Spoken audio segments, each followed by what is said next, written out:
to own and dress you up, control you all the time.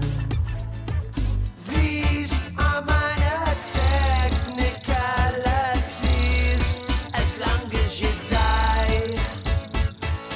These are minor technicalities, because I love you so much, I hate you.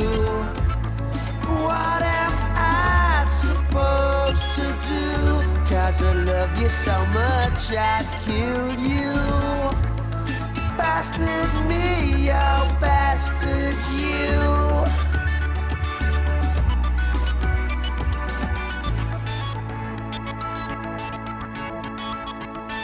I'm twisted up with rage, can hardly see the light. Been stalking you for days, trying to keep you in my sights. These are minor technicalities, as long as you die. These are minor technicalities, because I love you so much, I hate you. What am I supposed to do? 'Cause I love you so much, I'd kill you. Bastard me, oh bastard you.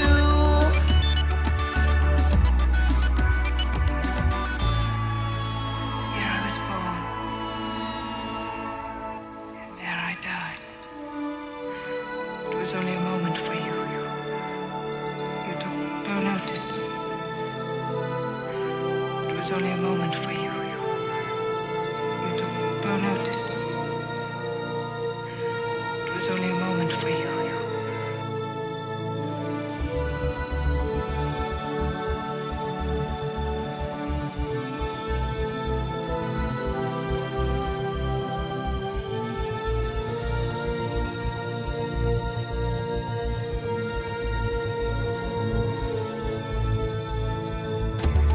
I love you so much, I hate you.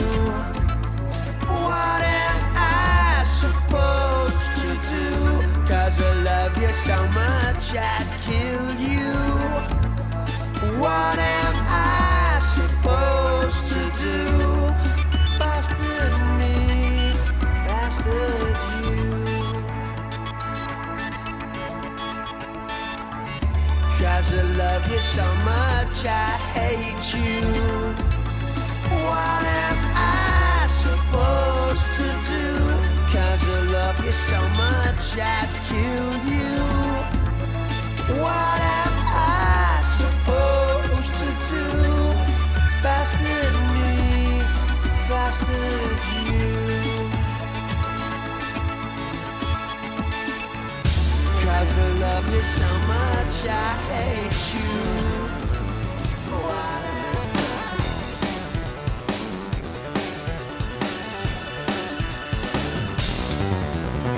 Good evening.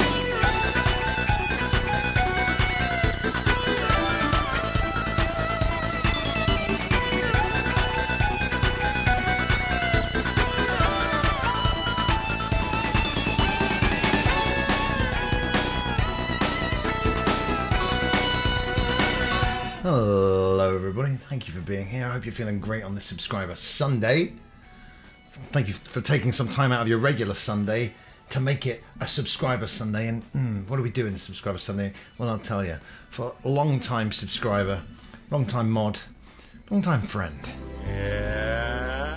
For Andrew Monkey, there he is, we're doing RoboQuest on the Xbox. Thank you, RoboQuest, for suggesting Andrew Monkey. That brings me on to my next point. I'm quite tired. Anywho, RoboQuest, that's me. Thank you so much for picking a game that was on Game Pass. Huge extra big points for that. I appreciate it, dude. Well picked. Yeah, Anime, you talking about the thing that you said that might be a spoiler? I avoided it because you said it might be a spoiler, and you censored it. Hello, Inscorer. Hello, Kempler. Thank you for being here today. And also, hello, Anime, of course, but that was implied because we spoke just now. Yeah, one of my favourite space. Since I really got into Spaced, I now want to call the band Spaced, but they're not past tense, and that was Bastard Me, Bastard You, and one of my favourites by them. It's a B-side, so we'll see what the copyright detection makes of that. What's going on, Poodles? How you doing today? Gotcha. And is this more related? Is this Arthur's beard related?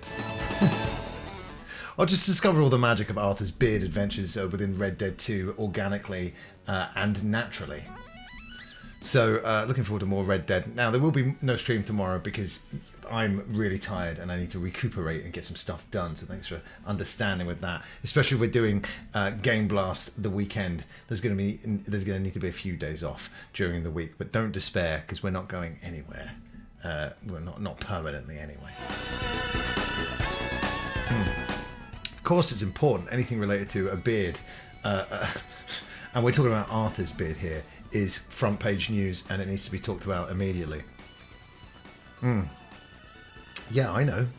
You don't have to tell me. But thank you once again, Andrew Monkey, for subscribing and all the support that you've given me and the channel over the years. I'm more than happy to celebrate you on this Subscriber Sunday with RoboQuest. Thanks to all the subscribers. Thanks to all the choices you've given me recently for Subscriber Saturdays and Subscriber Sundays. Next weekend, we're doing a Dreamcast medley for old Poobles on Subscriber Sunday. So Poobles, mark it in the calendar and get ready for that. But before we get on to next weekend, it's time for RoboQuest. So let's fire that game up right now.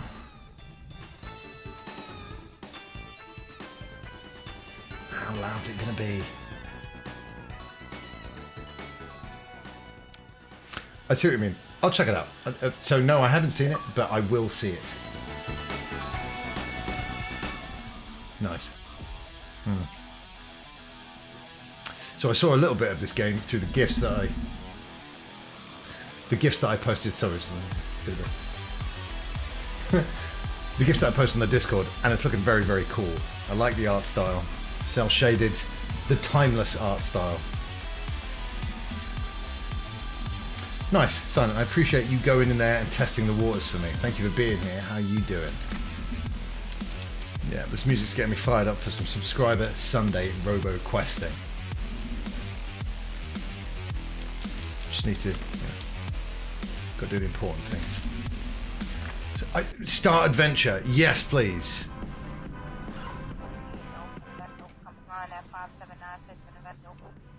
Max, do you read me? Yes, copy you, village. You're nearly out of range, but it's a cat word. I'm on my own now. Looking forward to it, dude. Shame we're a day early for Music Monday, which, by the way, no stream tomorrow. Next time we come back on a Monday, it's Music Monday.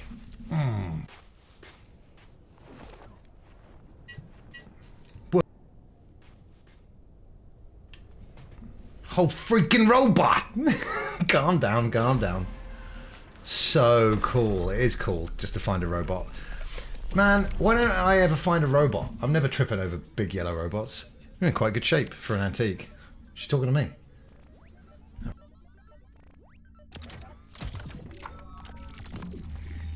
I've got just the thing. Nice. Oh, welcome back online, Baymax. Hey, where are you going? Me? Over there? What are we waiting for? And it's as simple as that, everybody. You find the robot discarded in the desert, you put something into it, and then he's your best robot buddy, and you can go around and you can shoot stuff, and it's all going to be good. Yes, desert. This is a desert. Well done, video game. Oh, yeah. That's great. Controlling the robot, that's the way I wanted it. Let's try to open that door. Give me a sec. Okay, she's the brains of the operation, and I'm just going to be... Wow, we move around really swiftly for a giant yellow robot. Are you saying something? Yeah, it looks like someone doesn't want us in. Okay. Okay. Okay, I want to try and jump on one though, like Mario. What was that? Fox gun? I think the gun had something to do with me.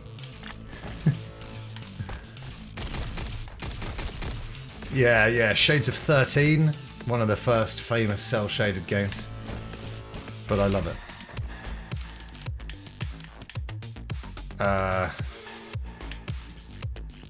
Yeah, both. Yeah, both. Let's do it, man. Oh yeah, it's like a cute, what's that? Ghost Runner? That futuristic sword game that we did one stream of that was really, really cool. But then it started to get hard, so I'm like, yeah, probably seen all I need to see of this. Yeah, let's fucking do this, man. But I really enjoyed Ghost Runner. The sequel looks excellent as well with the bike. There's a bike now, you guys. Defensive? I won't have time to need to defend. They'll be dead.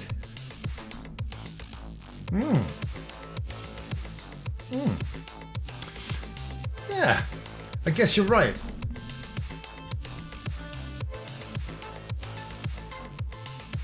Parappa's kind of its own thing. I was thinking, are they 2D sprites? But they're not, are they? They're very, very flat 3D shapes. But when you think of cel shaded, you do think of 13, Jet Set Radio, Wind Waker. Oh shit, how do I use my defensive device? No time for that now. Yes! That works pretty great. It's like jumping flash. Whoa! Brilliant. Taking damage reduces your health. Yeah, thanks video game. I'll make a note of that. Dying makes you not live anymore. Thanks. Okay, Andrew Monkey knows me very well. The only thing this game is missing is dialogue. And it's only because we've been doing a lot of games where I've been doing all the talking recently. You know, which I don't mind doing. But if it's too much, I'm going to be too tired to talk to you guys properly. Jet Set Radio was 2001? 2001? Or 2000. Originally on the Dreamcast. Stupid Xbox can't run games anymore. Why do these robots want to kill me? Probably jealousy. That's the usual reason why people want to kill me. They're kind of regular robot coloured, kind of small. I'm giant and yellow, so that's going to attract a lot of envy. Beautiful Joe, yes. Yes. Man. I love that game so much. I've not gone back to Beautiful Joe since like the time, and most games that I've loved, I've revisited at least once. Beautiful Joe has been left on the shelf now. Silent, you know, there's subscriber Sundays coming up, and there's choices that need to be made. I'm just going to leave that sentence there. Fur Fighters, of course, again on the Dreamcast. Are you telling me the Dreamcast is the cel-shaded connoisseur's console of choice? Bonk Hammer. It's called the Bonk Hammer. Oh yeah, of course, I remember. Yes, I've got you on the list as either next or the one after that for Nier. Use the repair robot. Alright, see, this is the kind of robot that, you know, kind of really gets me. There's a reason why this robot hasn't attacked me, because we're equals. Not that you should judge people by appearances. Hey, but the enemy robots have done, and that's why we're in this situation. Oh, man.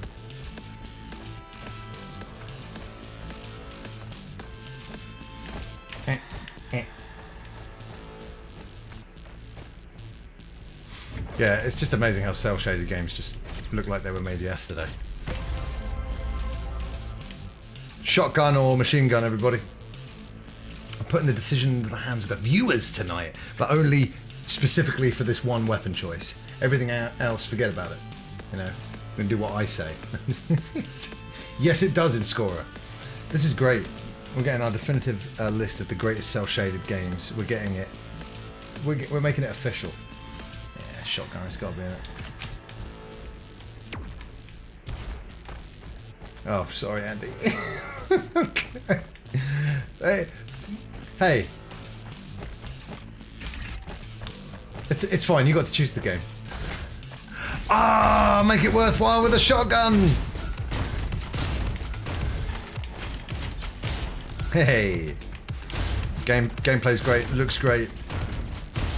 It's kind of kid friendly. I would assume there's going to be no blood and swearing in this game later on.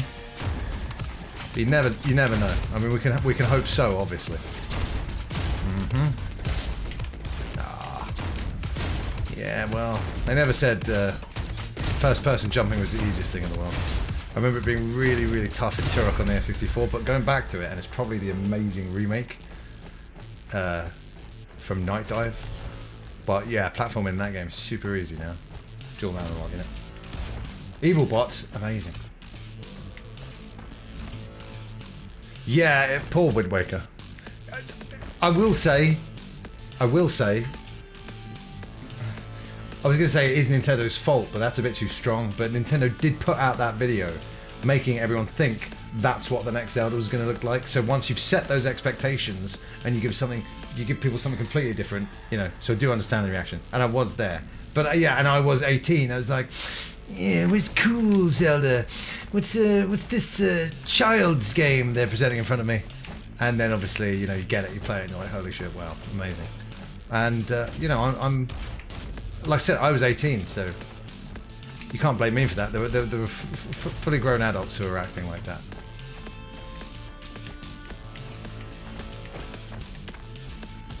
All right, where's Max?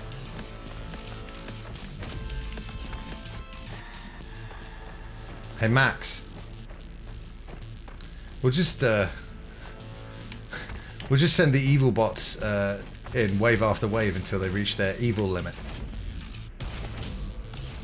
This old station looks like the perfect spot to settle. Could you just fix up the... Ah, another modern gaming trope. Hey, just fix this generator. Did I do it? Is that how you fix things? I guess it was broken. I love Wind Waker. It's up there. Don't know though. Ocarina, Majora's. Yeah, Wind Waker really is up there though. Just for the music alone. Dragon Roost Island, come on. Play that at my wedding and my funeral, please. Great. What difficulty have I been playing on? You know, even robots have to take the time to make their gun spinning look really, really cute. Oh my god, Luke Skywalker lives here as well. Uncle Owen! And Baru! Uncle Owen! Where are the skeletons? Probably gone by now. It has been a while. 70s and that. This is all very quick. How long? Is it? She's just got here. She's just set this up. There's a museum.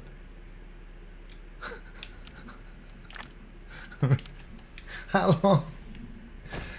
Oh, yeah. Oh, is it? Yeah, getting pretty tough, huh? That's fine. You can change it, can't you?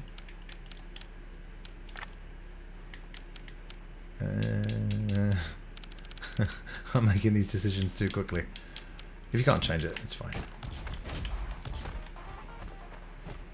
I'm not the worst games player in the world, everyone. I mean, don't, you know, there's been some dicey situations on stream for sure, but I always make it out alive. Yeah. Yeah, it looks like, you know, Big Hero 6, but in the desert. Left of the van. Do you think I should change it? Van. Console. Oh yeah, there's a difficulty machine. Yeah, sweet. Ah, works for me. And I was told to do it, so perfect. But they've not aged that well. I know I'm biased because I love the N64. But man, Last time I played Ocarina of Majora's, I was actually surprised at how playable they still are now. Would a nice cleaned up version with an excellent frame rate, etc. be nice? Of course it would. Would the 3DS ones re-released on the Switch be nice? Of course they would. Although they changed some things. Like in Majora's, the best part of Majora's, arguably, is Zora Link's really cool fish swimming powers. And they nerfed the shit out of them on the 3DS. And I ask, my God, why? Too much information. Select class. Okay, that's fine for now. Right, next mission, please. How do I go and kill things? I mean, they're living the dream. I didn't know it was like this, living in the desert. I hadn't considered it. And now I'm thinking, yeah. And I tell all my friends and loved ones to relocate there as well immediately. Hello. What do I do now? The van. Of course it does. Of course it does. It all starts with the van. Thank you for... holy shit. Thank you for bearing with me. I'm not but a humble streamer. The limitations are so glaringly obvious. You just hate a Silent, and not only do you hate Sonic, Japan, but you also hate the Nintendo 64 and all of its games, you say. All of its games, you say, Silent. Pretty strong, man. I mean, there are some really important titles. And you hate all of the people who made those games and their family members. For some reason, Silent's messages, they're not appearing on the screen, but believe me, the stuffing... Silent, I don't know why you've made so many enemies over your short life. It's just impressive. But you're wrong. Ocarina is evergreen. Sonic is the greatest video game ever made.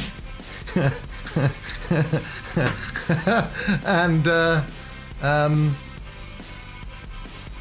Japan doesn't have a problem on their public transport.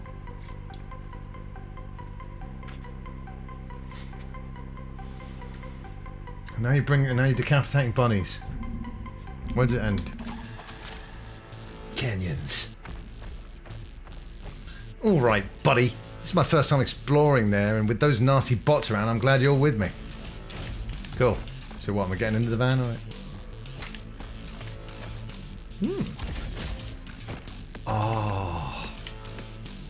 I mean, is this a trick question? Yeah, it is. It is a trick question. Ah! Can't jump on that one. Hit. Thank you for bringing this game to my attention, Andy. I love learning about all these wonderful games through the channel, and Subscriber Sunday it's just been such a great way to do that. Before the stream, I was like, I really must get around playing X, Y, sometimes even Z, never Z, unless you're doing unless you're talking about J Dragon Ball or doing that All Saints song. But not that it's actually that much effort to put on a video game that you've been meaning to play. Well, I don't think it is, but sometimes maybe it is, because it just doesn't happen. But you know, we've got the stream. Here's your reason. Play this game. And now I've got a buddy bot. So, my little buddy. Oh shit. Oh, it says Pew on it. It's Zebra. Zebra's a great game attack. Damn it. Too late. We were taking with that out of context real. I'm going to start publishing an instruction manual for people on how to learn how to interact with me. Oh man, how long is it going to be?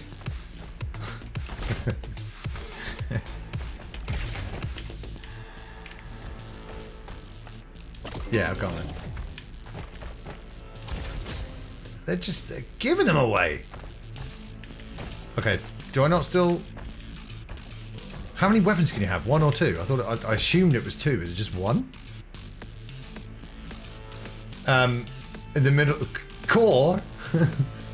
Yeah, the last one. 2 at a time, yeah, okay.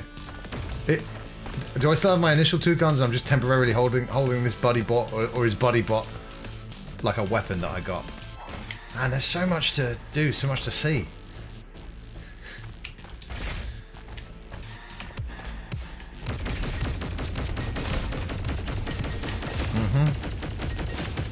Oh yeah. Buddy bot.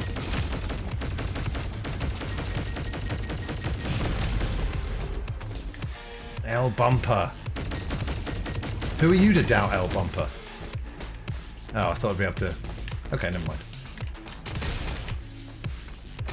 Wow. Ooh. Well, buddy bot, it's been fun, I'm not gonna lie. Ooh, yes. Man, what is this, another small team, I would imagine? There are just some super talented devs out there. And I just hope they get paid, recognised, and are afforded a healthy work-life balance. But unfortunately, I think we all know none of those are gonna happen. Hey though, more CEOs. Man, you can tell this company had a really good CEO. Can't you? Like, look at this game, it's really good, and I thank the CEO, personally. There's grind rails now? Oh my days. I don't even need Sonic anymore. Sonic Adventure 2, the game that everyone loves. The grinding never worked in that game. Left button, left bumper, L1, whatever you call it. Doesn't make a difference to me. Now where? There, why do I want to go there? Yeah, exactly.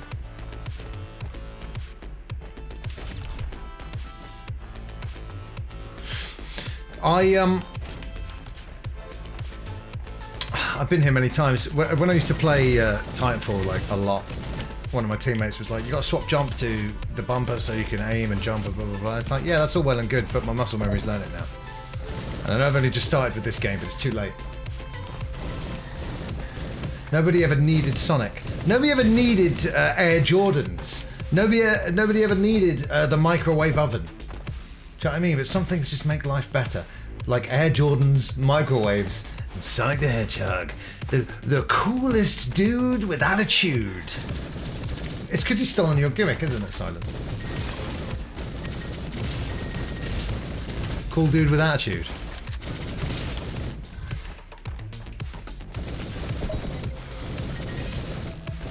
It's liquid smooth, this game. It really is. And they're very smart, because if your game looks like Overwatch and Fortnite, you're probably gonna...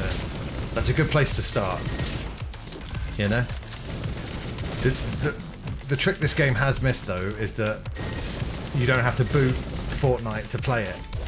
And I really think if something wants to be considered as a good game nowadays, if you can't access it exclusively through Fortnite, you know, then what are you doing? That's nice.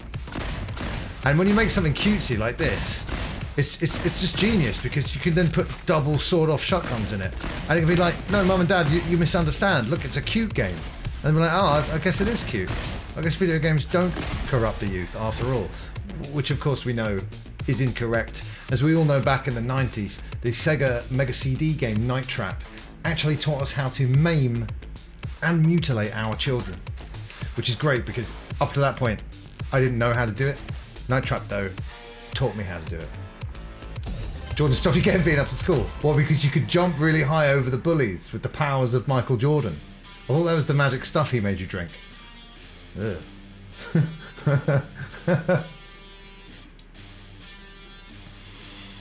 I have nostalgia for 1, and I like going back to it, even though a lot of it's a frustrating experience. It's mainly the soundtrack, nostalgia, and residual Sonic fandom for me that keeps me glued. But 2, even at the time, I was like, this game plays like shit.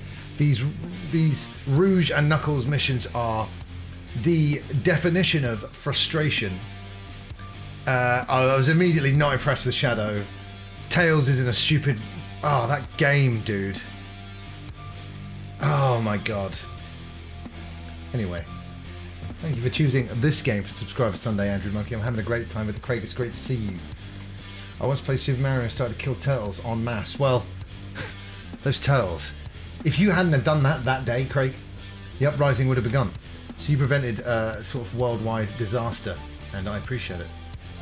Speaking of Rogue, X-Men 97 trailer. Now that X-Men cartoon series is so important to me, and I'm sure a lot of people of my age, generation, ilk, whatever you like. But man, I saw X-Men and Power Rangers for the first time on the same Sky One Morning DJ Cat slot. And yeah, I knew about Spider-Man, I knew about Batman, and blah blah blah blah blah. But that X-Men animated series, it changed everything. It was my gateway to Marvel. It, you know, it made me the human being I am today. So for that series to get revived, obviously, it's what can we revive to make more money? Sure, there's that. But you know, nostalgia's a hell of a drug, and the original Wolverine voice is back. And that Wolverine voice, I remember seeing X-Men Children of the Atom in the arcade for the first time, and just putting my ears close to it so I could hear, because those arcades used to be really loud. I was like, that's his voice. That's Wolverine from the cartoon's voice. It is Cal Dodd in the game as well. I thought it was the original Cyclops, but it's not. And that's unfortunately the way you learn. You're like, oh, is it the original Cyclops? Oh no, he passed away. R.I.P. Unbelievable. But the new Cyclops guy sounds awesome, and I think it'll just be a lovely little trip down memory lane. I'm here for it. I'm excited for it. X-Men 97. Let's go. X-Men and the Batman animated series. I was saying this to Steve earlier on. I was very fortunate to be joined today by Crashing Boards in real life, and we spent a lot of time playing Wheel of Fortune on the N64, and I was like, man, I might do this for the 24-hour Game Blast stream. It was that enjoyable. I'm just getting into game show video games now. It all started with that weakest link character selection screen, and since then. And you know, they make great stream games. We won $1 million on Millionaire, no problem. I mean, there were about 7 of us answering the questions. I like how I love Sonic. Yeah, because I'm not a fanboy. I'm not a blind fanatic, and that's it's not.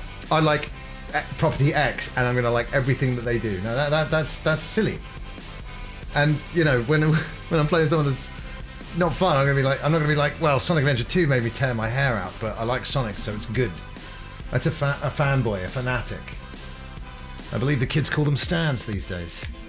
But no, yeah, I love Mega Drive Sonic. Those games for what they are.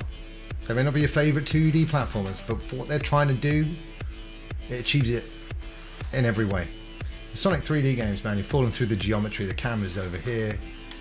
The dialogue's too low, the music's too loud, not that the soundtrack's bad. The actors are talking all over each other. It's janky. It's poorly tested. I didn't test that one, so you can't get me on that. And everyone loves Generations. Who's the QA lead on that? I can't remember. It does in Score It, and it's quite funny because Stan is now like, ooh, we stan Olivia Rodriguez. Is that her name? Olivia Rodriguez. But people forget that Stan put his girlfriend in the boot of his car and drove it into a river. Spoilers. And it's an endearing term now, so yeah. New poix! Hot diggity! Meteor bubble, meteor weapons. It's all too heavily meteor themed.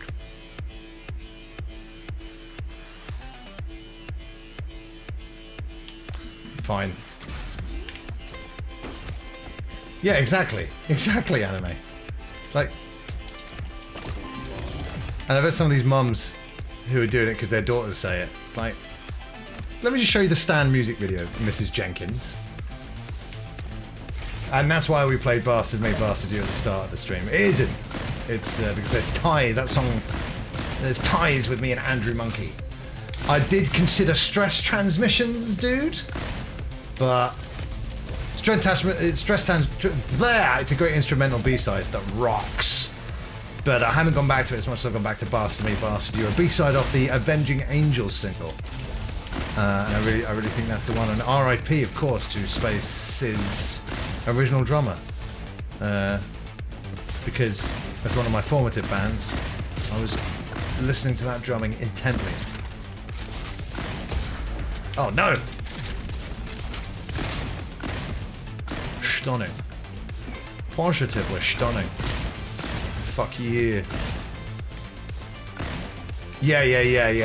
Yeah, but do you know what I mean? It's not got as much replay value, I think. It's a great hook. It's a great it's got a great little hook, but you know, it's a B-side through and through. And Bastard Me, Bastard You. Yeah, that could have been an album track. It's very rude. I certainly enjoyed that element of it as a youngster. Oh, did you have a good day in Bromley, Chris? Oh, yes, Mum and Dad, I did. I bought a new CD single. And then under my breath, and they say bastard on it. Oh, God, the fun we had. But yeah, we're playing Wheel of Fortune, and you know, like when you're playing Hangman, and you can see 90% of the letters, and you just think, I have no idea what this word can be. I have no idea. Or Wordle, if you want a more contemporary reference for word games. And I was like, what the hell is this? And basically it was the blank, the, and I didn't have the first letter, but I had area. And I was like, the blank, the area. And then I was like, Perrier, as in the water. It was, of course, the more the merrier, and I felt very dumb afterwards. But in my stupidity, I came up with a new brilliant marketing slogan for Perrier water: the poor, the Perrier.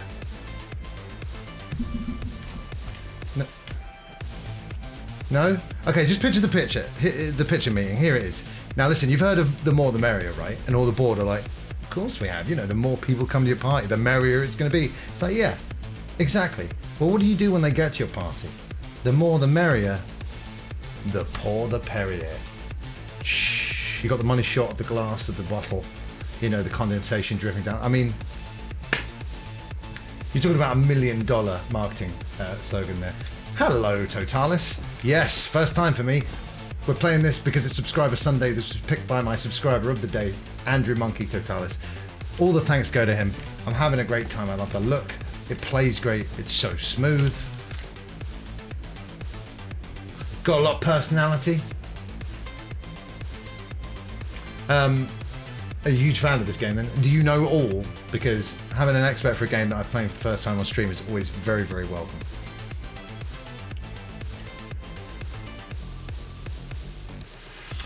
I explain what I've said all the time, even though I'm only meant. Son, I understand exactly what you say. Every single time. Yeah. Probably the higher percentage one.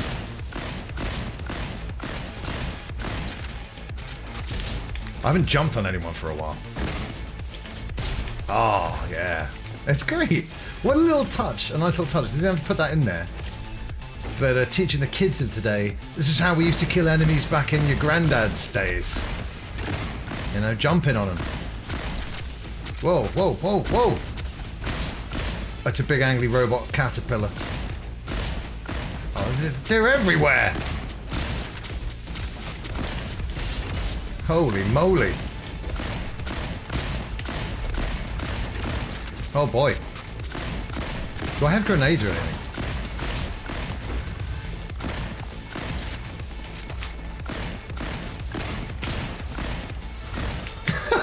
Anime, oh no. Well, that's gambling for you. It's a mugs game, isn't it? But yeah, this is, man, yeah. Like I said, the last time I was doing poker off stream in Red Dead, I was having a great run. I was like, man, why haven't I played more poker? It's so great. And then you'll go on a bad run and you'll be like, this game is so stupid and I hate it. I can do this. See?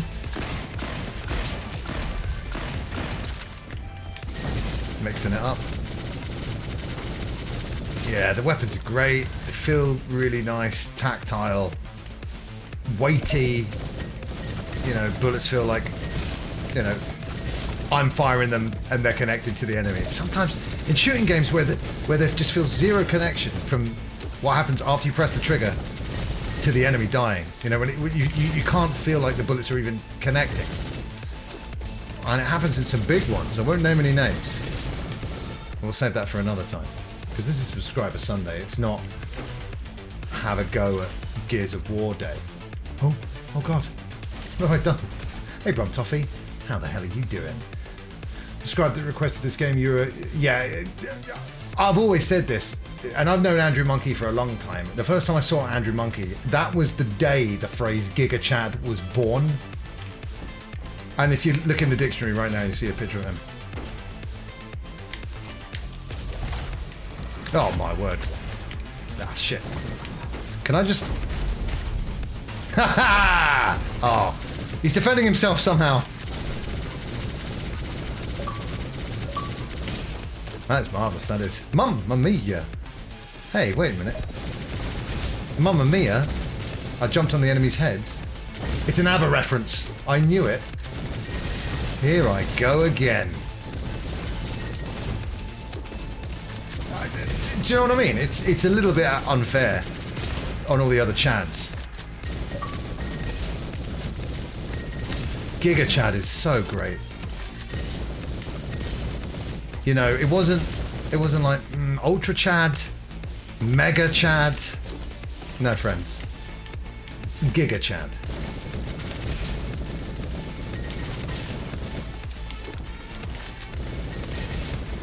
I can see how this game would sort of get a bit frantic on the higher difficulties. So for an introductory stream, I think we're on the right setting right here. Now, I remember seeing Gears of War for the first time, and I was like, this is the next gen experience that I've been waiting for on the 360, right? And I still firmly believe that. Just, you know, if I've got my pick of third-person shooters now, I'm not going to pick Gears, just because I prefer the way, you know, let's just say Uncharted 2 versus Gears of War 2. I prefer the gunplay in Uncharted 2. Sue me. You know, that's all I'm saying. But some games I just feel like you're shooting the gun and you don't really know how many of your bullets are connecting, and then the enemy will just sort of die and you'll be like, oh, I guess I was shooting it. You know what I mean? But like, Gears of War knew exactly what they were going for stylistically, control-wise, and they nailed it. And for some people, that's exactly what they want and all they need.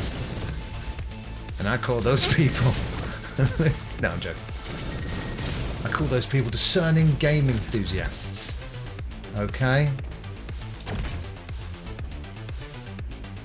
Bill from Star Fox just gave you an ammo box for a revolver. That's weird. He's usually flying a spaceship around. So I'm just catching up on chat. In Score, they all come from the bastard robot factory. I've been campaigning for them to close it down for years, but they just won't listen. We need more signatures, so if you could all sign, I'd really appreciate that a lot.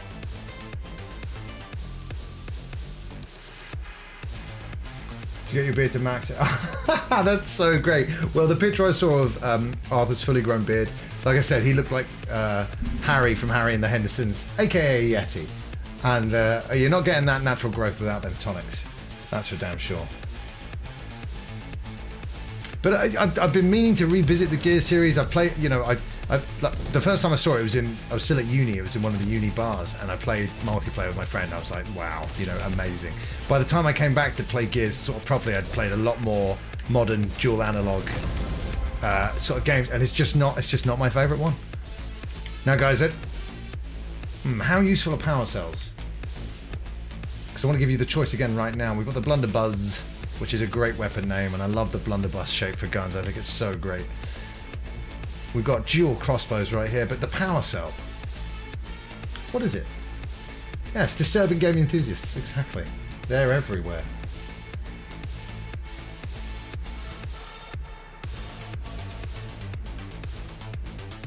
The way I read that message, Andrew. Power cells can buy many peanuts. Explain how. Yeah, I'm thinking blunderbuss. Oh, I did it wrong again. Okay.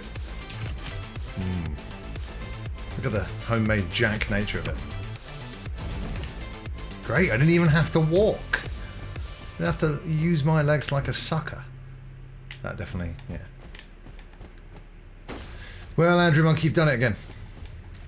You single-handedly made, I can only assume, and brought this game to my attention. And I thank you. Thank you so much.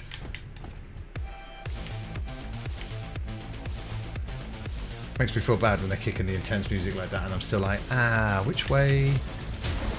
What? Oh dear. That was a really embarrassing way to die as well. Oh no. It's roguelike. Oh god. I didn't know that. Which is, it's fine, I just wasn't prepared for it. Shit.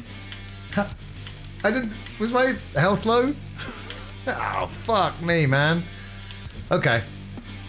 Yeah, that's what I thought, Kempo. I was surprised. That shocked me as much as it shocked you. Well, we're never going to get to see it now. Oh well. Let's go again. I totally get the appeal of roguelites. I do, and I've had fun with them as well. Maybe I'm just too stuck in my ways, right? But don't give me a blunderbuss and then take it away. You know, like easy come, easy go, I suppose. But God, oh god damn it!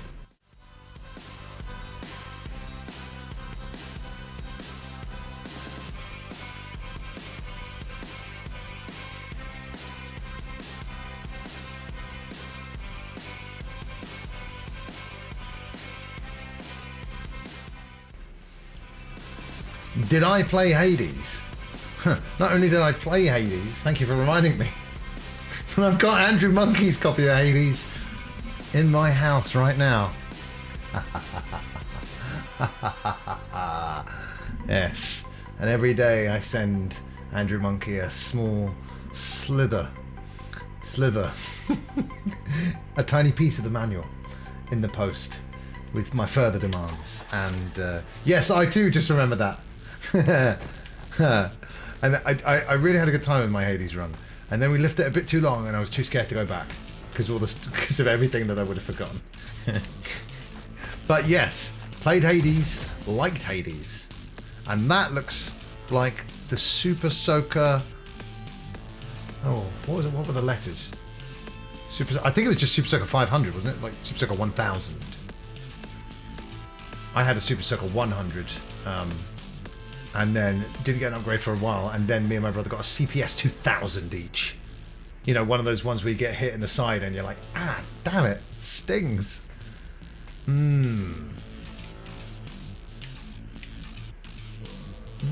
Torpedo rifle, I think. Yeah. Looks pretty good. You should have told me it was roguelike, lady. Anyway, see you later. Too rude, mate, too rude. They should make one for adults, but I don't want to think about what they'd use it for. Roguelite. Okay, so how am I healing? I was just like, oh, we're at the start of the game, I don't really need to worry too much. And like I said, didn't even know I was at death's door. Is it procedurally generated environments as well?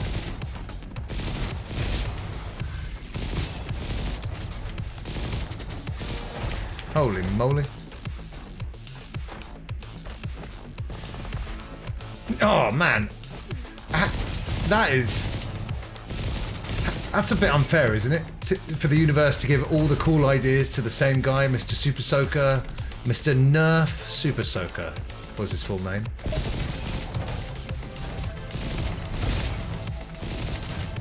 Be a lot more careful about not getting shot. That's great advice.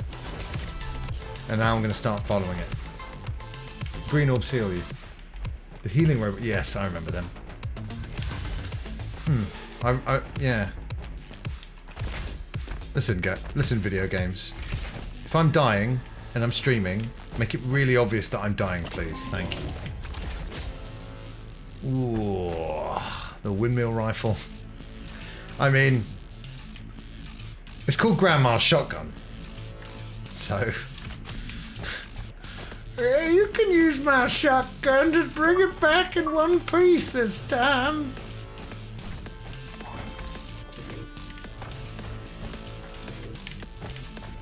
Don't have the key. Yeah, for sure. I mean, exactly, because we don't even know the guy's name, do we? I think I have actually seen a documentary about it. So I kind of know what he looks like. But I'd forgotten that he's just completely weaponized the toy industry in the best way.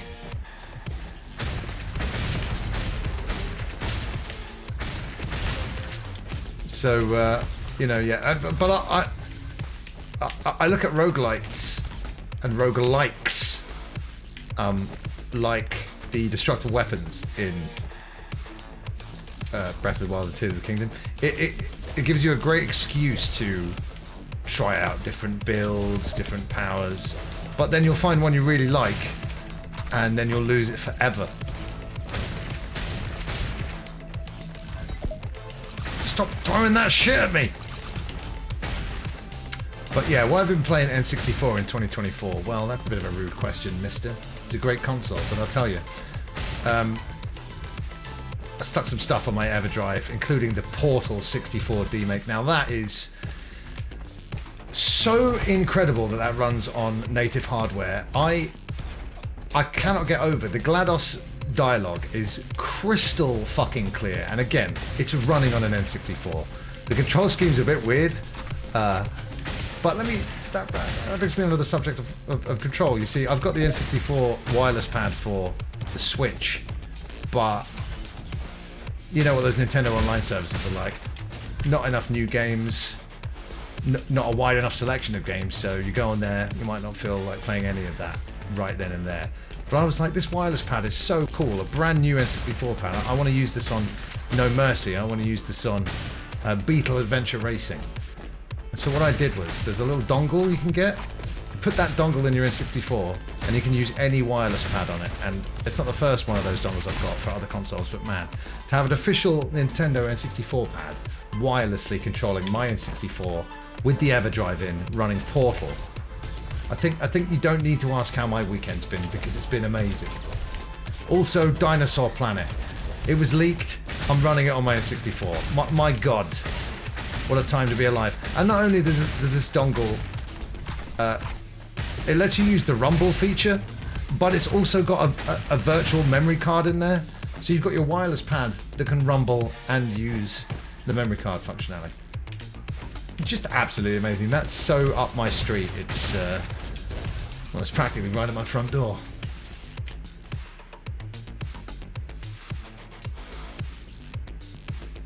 So I was talking about what I've been doing on my N64 this weekend on the EverDrive. I've been playing the Portal 64 demake. It's phenomenally impressive. And the Dinosaur Planet N64 ROM. I was hoping it would be Dinosaur Planet Rare's original vision before Nintendo did all their meddling. A lot of it is original, even down to the fact that Crystal speaks with Joanna Dark's voice, because she was just a Rare member of staff. And one of the characters sounds like Daniel Carrington from Perfect Dark, because he's just a Rare member of staff. But then it cuts to, in the game, they're like, let's cut over to Saber's story and see how Saber's doing. And then it cuts over to Saber, and Fox McCloud's like, yeah, I'm Fox McCloud from the Lilac System. Dinosaur Planet did become Star Fox Adventures, yes. A game that oh man. It's such a shame, because I was looking for a new Star Fox game. Silly me. Why would I expect that by a game called Star Fox Adventures? But it's obviously a Zelda clone, but it was a poor man's Zelda. So I'm thinking I'm not getting either itch scratched right here. And I traded it in. There was some good stuff about it, and I was reminded of one of those things last night playing Dinosaur Planet. The music, obviously. This is Rare at their peak. Their final N64/GameCube outing. And they're making those bangers. And the snow music, oh my God, I couldn't believe it. It's got vibes of Shenmue as well. And it took me back. I thought I could kind of remember it, but then I played so much more Metroid Prime that I was thinking of the snow music from that game. Yeah, dude, Craig, it's so cool, man. I think D-Makes are amazing. The community is just ridiculous. Obviously, this is the best community, but the community who make those things are just incredible. Thank you, Simon, for the skill up reminder. And yeah, the wireless pad just makes it so cool. But yeah, I had wanted to revisit Star Fox Adventures, and well, I might as well do the announcement now. As you know, Metal Gear's taken a bit of a hiatus after we finished Kiwami 2. It's Kiwami 1, sorry. Yakuza Day is going to take a slight hiatus as well, because there's some things I want to do on the channel that require multiple days of the week. I want to do every single Star Fox game. Now, what do you think about that? I'd like to do the original games that I love so much. I'd like to check out the best bits of the games that are not as beloved, like Assault, like Command, and hell, on stream, I will even play Star Fox Zero. Now, I don't know if I'm going to do the head cam again so you can see what I'm looking at the gamepad, and I'm probably going to regret this, like introducing the what alert command, but I persevered. You've really got to persevere with the controls in Star Fox Zero, and when you do, you can do some cool stuff in it. But yes, you're fighting against the controls the whole time, and some of the game design is piss poor as well. But my god, I'm such a Star Fox fan, and doing 1, 2, and 64 on this channel. We've done 64 before. I think I might have done Star Fox, the SNES version as well. But we're going to be doing that soon, so stay tuned for that. And also stay tuned for more of this stream, because, well, we've come on to the ad break. But it's been a pleasure hanging out with you guys so far. It's been a pleasure to play another with Andrew Monkey's fine subscriber selections. And that's RoboQuest. Let's get back to it in just a couple of minutes. Don't go anywhere. Our son, Pat, is a bit nifty with a bat. Can run in a circle as fast as a cat. When he gets a little peckish, he takes off his hat. With 93% peanuts, he likes a bit of this, likes a bit of that. Sun-packed, fun-packed, our son Pat. I'll kill him when I get my hands on him.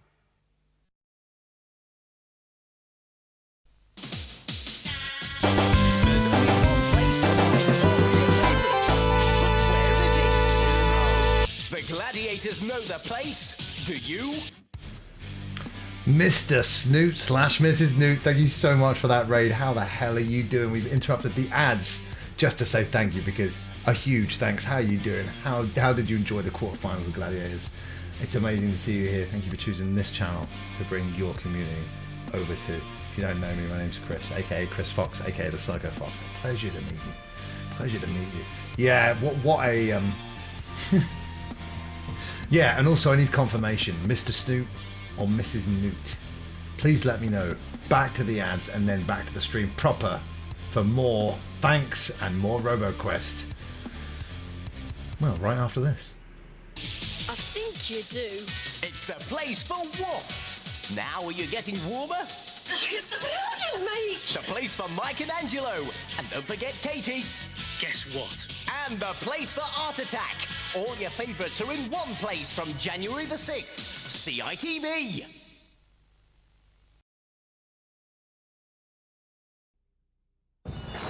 In the future, mighty dragons and warriors that fly join forces against evil.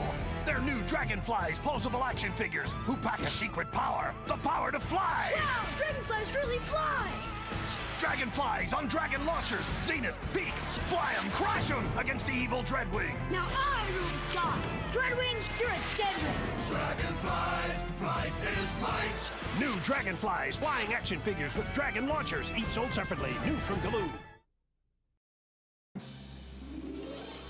They've got Wolverine. They've got Storm. Even Beast. Right where those mutants belong.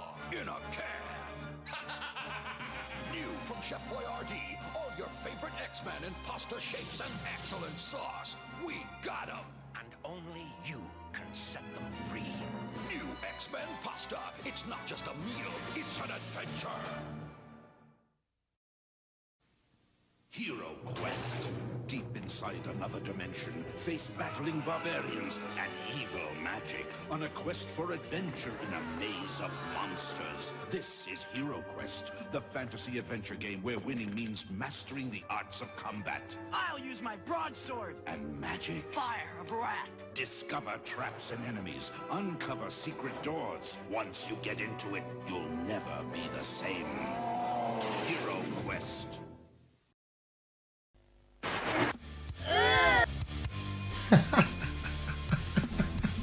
What amazing timing. When I come back on camera, they go, fuck you guys. Like, I just want to know one. No, Professor X said it was up to us to release the X-Men. We're saving them from the tin can. And he didn't say anything about us not being able to eat them afterwards. So we'll be heroes, and then we'll be full up heroes. Delicious. We're back with, of course, Subscriber Sunday and RoboQuest, picked by the subscriber du jour, Andrew Monkey. Thank you again for another fine choice. But Andrew Monkey, when do you ever make bad choices? No, I'm serious. Please post a list of your top 10 bad choices that you've made in your life right now. Go.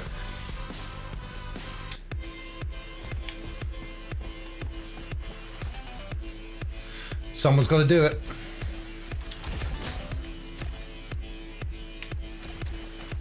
Ooh. Yeah, I'm not a big mine guy. Let's go. Got Grandma's shotgun now, mate. At first I was like, wow, my aiming's got good.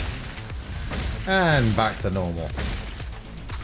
But yeah, I've said this before, but new tech for old consoles, like wireless controllers, that kind of shit. It's, flash cards, man. The EverDrive is such an essential purchase. And of course, Analog, a company that I should be paid by to do all the PR that I do for them. Their 4K and 64 console coming out this year. I just cannot wait to see what it's all about. But yeah, the flash card for the N64, because I don't have an analog N64 at this point. It's just amazing. And to get like homebrew games running on original hardware, you know, Portal 64, I get a really big kick out of that. I think it's great. Good call, Anime, thanks. Mr. Snoot, are you still there? Yeah, I don't know how over is the fortune cookie gimmick. Is it over? I didn't know if it's working or not. I think I need to make it more visual, which I can do. Yeah, it's on brand for me to listen to the advice. Thank you for the advice, and then to ignore it.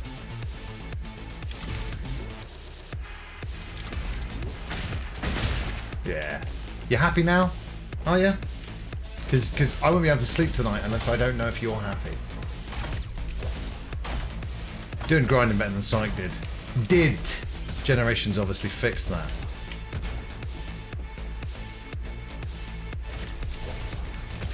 Oh yeah. What was the shield button? I kind of skipped through that quite quickly. ADHD! No time! Skip! And then I'm like, yeah, what's that important information that I skipped? You guys love it though.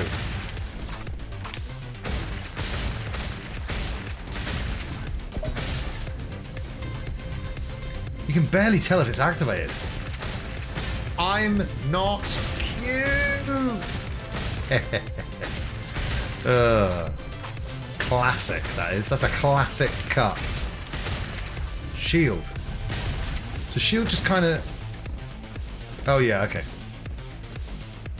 Alright, great. Are we, do you get grenades, super weapons, super attacks outside of the normal guns? That guy's a bit of a...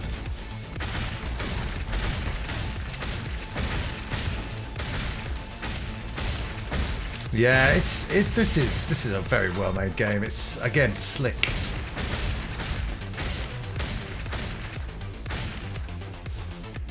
Shield's a bit. How effective is the shield? Is it like complete invulnerability? Yeah. I do want to jump on people's heads, but you want to go for the sure thing. I was going to do it that time. Oh, shit. It's a shame those grinding rails are so short. It is short-lived, but complete invulnerability. My god. I didn't know it's Hanukkah already. Music's great and is perfect for this kind of game.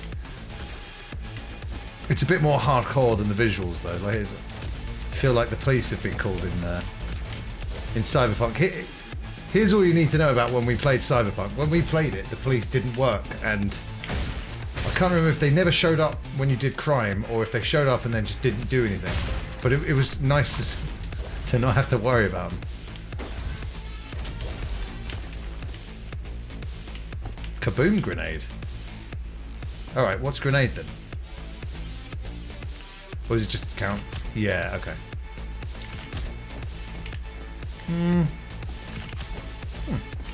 I like the cut of its jib.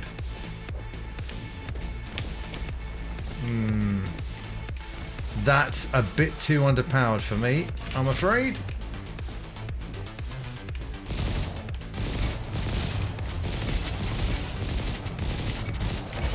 I mean, this launches torpedoes. So. Ah, yeah. Different classes. Jim Powers, my favourite, is the engineer, which summons little drones to help you out. Of course it does, Andrew Monkey. Like what you do at work. You get in at 11:55 on a Tuesday, pop your feet up on the desk, and then you go, little drones? Little drones, do my workload. I don't know how you do it. And then you call the final one, and he scooches under your legs, and you put your feet up on him. It's disgusting. But you get results, so what do I know? Ooh. Too late, did I think? Let's finish it off with a Mario stomp, but no. Man, I'm not saying call Seth Rollins' finisher the Mario stomp, but please call it something other than just the stomp. There's so much that needs to be retooled about Seth Rollins.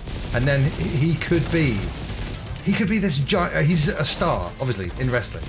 But he could be a giant star, our crossover star. But no, it's just laughing. Why is it always laughing? I like it. TV remote.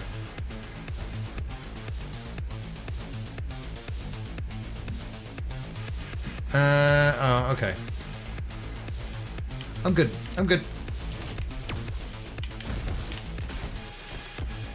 Alright, now where? Sup, Adam? Yeah.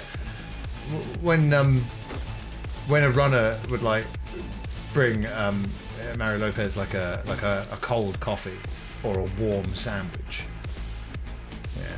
You better believe there'd be a Mario stomp or two. He's the only one, yeah. It'd be Mario Lopez. And Puffy, you know this. That doesn't rhyme, Eminem. Right, that's the start. I know what I'm doing.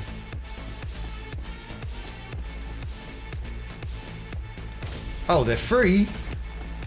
Oh, no, I didn't know that. I thought it was, it was always the same, Choose. You must choose. My bad.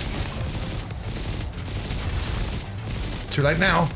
Death and destruction!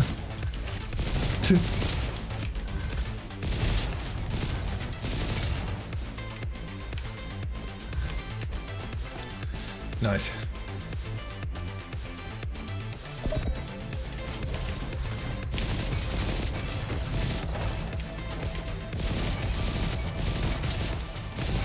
Hovering bastards.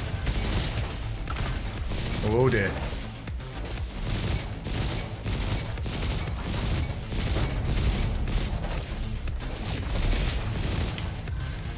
Yeah, I haven't really need the shield yet. I was a lot more careless though, but then I didn't notice roguelite. So, my god.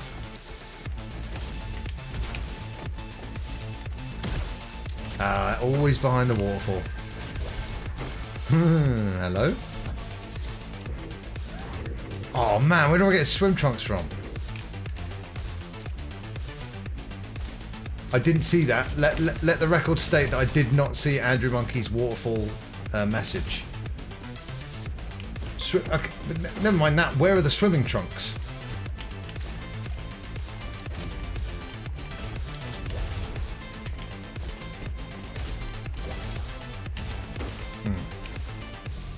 I would imagine somewhere else completely.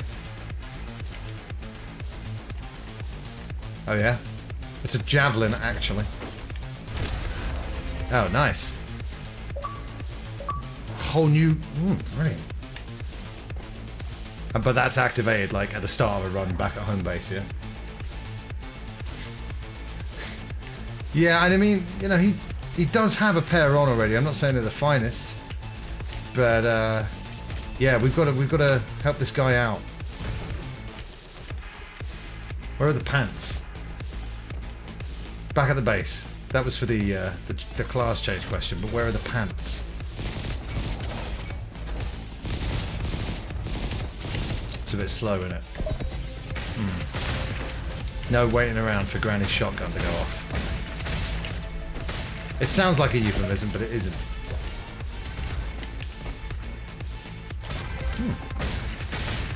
Shield fly. Oh, one of those things. Okay.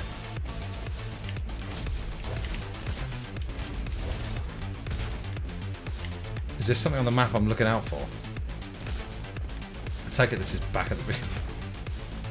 Oh my god. Oh really? Okay. Can I make the map big? Yeah. Okay, great. That helps. This game gives you everything you need. Like I said, a fine choice, Andrew. Thank you so much for bringing it to my attention.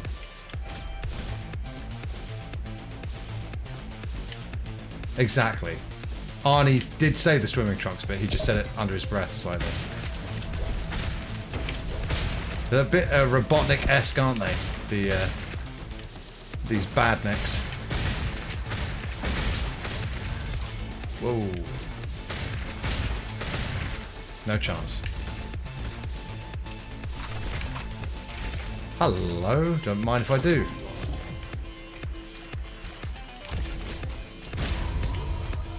Oh man, there's too much choice, that's the problem.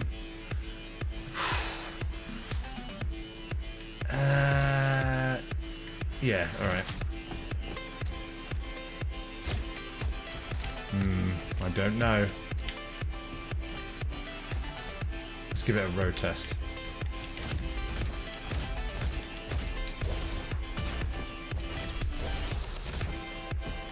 Oh man. I know, right? But at least he had his swimming trunks ready.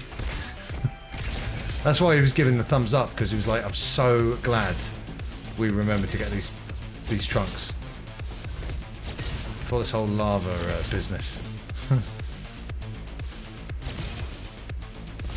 That is pretty accurate, pretty deadly. Pretty deadly. Oh, perk up everybody! I'm not talking about your demeanour. Although maybe I might mean both.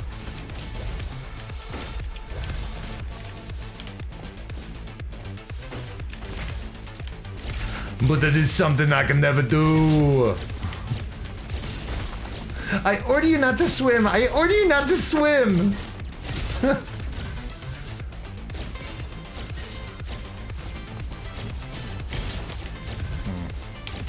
feel like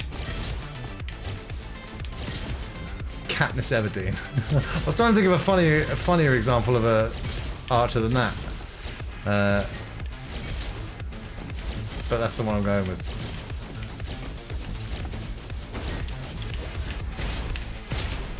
It's pretty cool.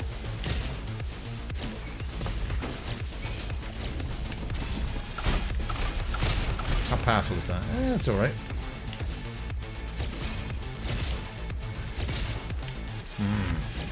Yeah, you wouldn't think it would do that much damage, but that's great. This guy's making a fool out of me there. Yeah. I'll make a monkey out of you. Yeah, it's very Overwatch, isn't it? Oh. There it is. Ah! Yeah! Wow. Should use bow and arrows more often. They're really good. But are all bows created equal? Of course not. Don't forget about... I'll say Bo Dallas. No, I'll go with that. It's a light-hearted joke, and he wouldn't mind. Probably. Yes, but no, he's a great example of an archer. Except for in the Hobbit films. Can't tell if he's being great or not. It's too much CG crap on the screen. This reinforced door was pretty well guarded. I guess we reached some kind of hotspot for them. You better watch out. Yeah, I better watch. Oh no. Diggy Mole. How do they come up with the names for these games? Whoa, bro.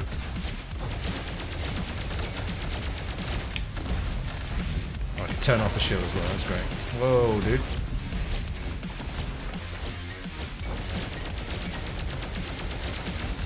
This is such a great game. You know, you can already tell this is the proper boss length. Yakuza.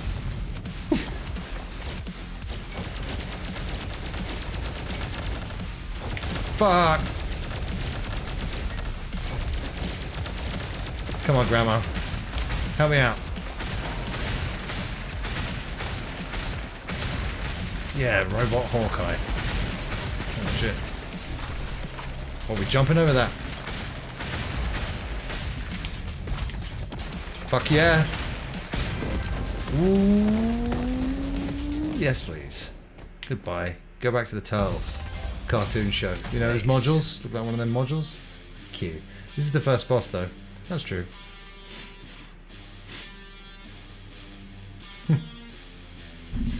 Yeah, but you know what I mean. Ooh, story. Our robot's pretty badass, isn't he? Be more like the yellow robot, everyone. I'm certainly going to try. Whoa, that's a big front door. Let's crack it open. Number 8.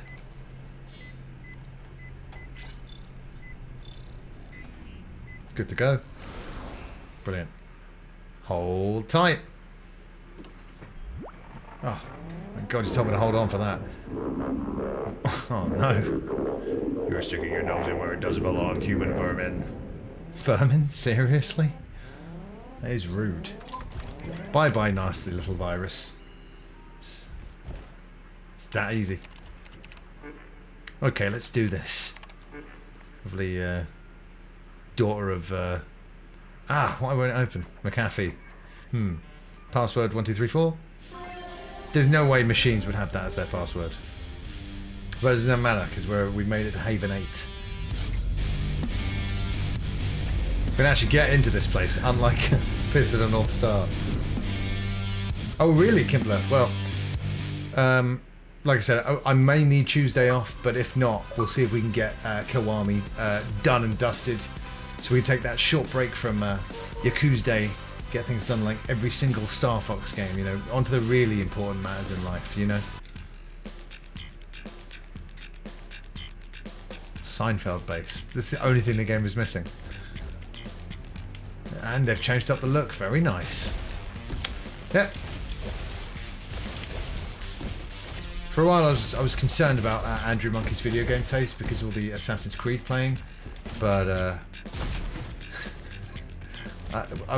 my fears have been put to rest.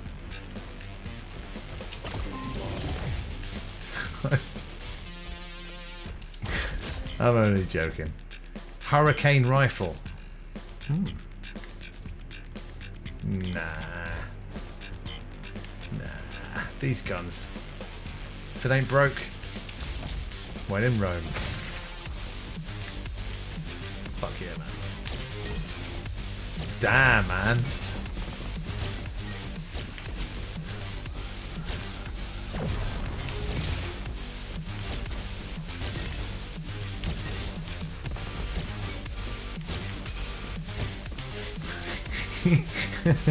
Not even defending the series.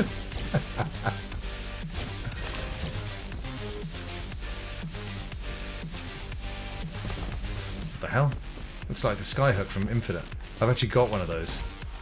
When I was doing all that 2K work, they let me take something out of the merch cupboard. I was like, well, I'll obviously take the skyhook because I'm off to Colombia this weekend. Yeah, increase that damage. What's the environment reminding me a bit of? A little bit of the Citadel from Mass Effect, but that's not what I'm thinking of.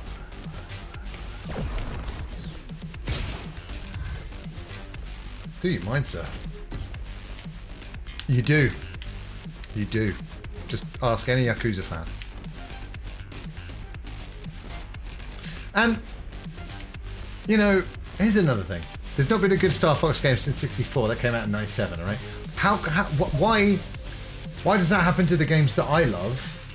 Yet, you know, since the stream begun, there's been 18 new Assassin's Creed games and 78 new Yakuza games. And I'm happy for those fans. I'm so happy for them. But what about me?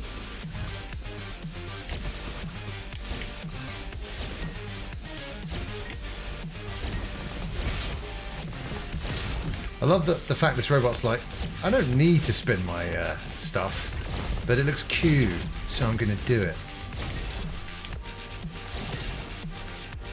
I'm not talking about spinning your stuff like Ric Flair does on airplanes. God, no.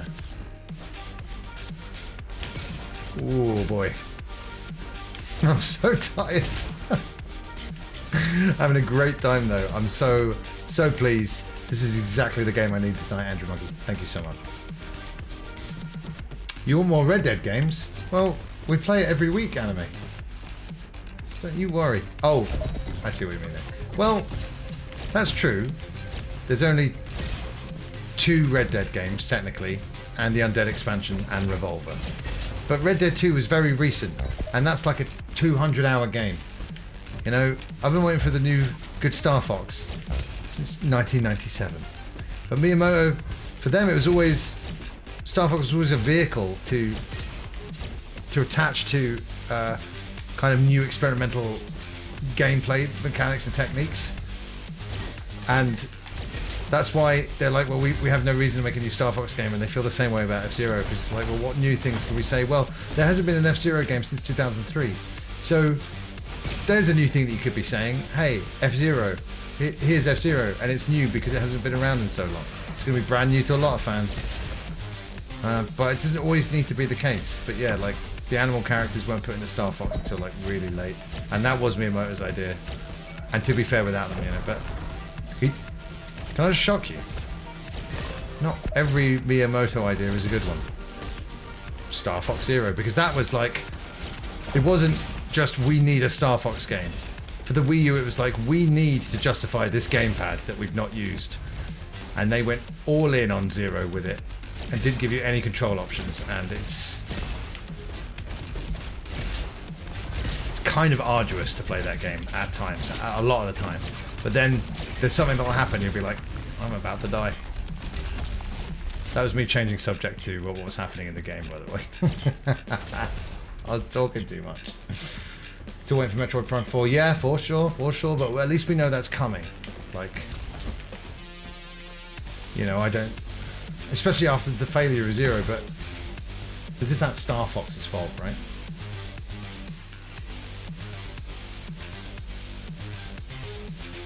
That's very well summed up, Silent.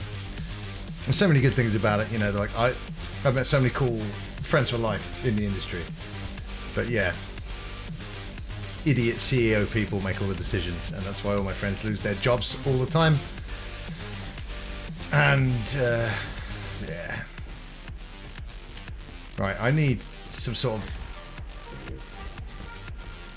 Damn it, he wants a blunderbuss. I had one earlier, but because it's a roguelite, I don't have it no more. It's weird how that happens with racists, isn't it, Anime? It's been 7 years. Has it been 7 years?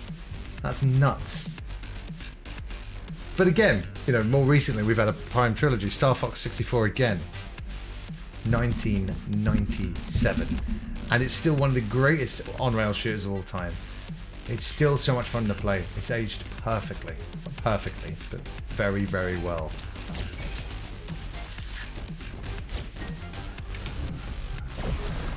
I'm gonna die, I know it! Don't like those guys.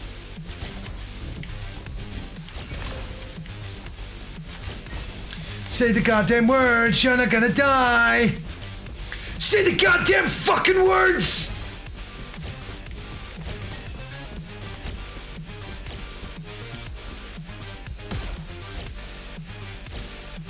Oh my god, I didn't think... No!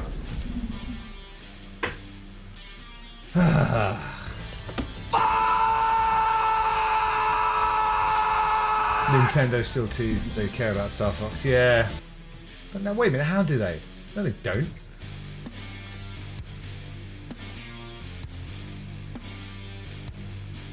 So, you know, gimmicks. Like, just make a good Star Fox game.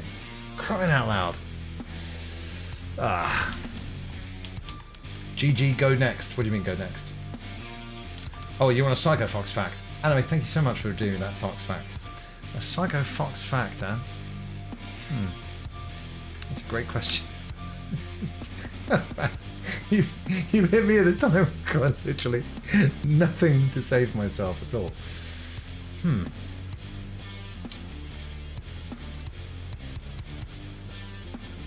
Well, since we're talking about Star Fox, you know, I remember playing Star Fox, aka Star Wing.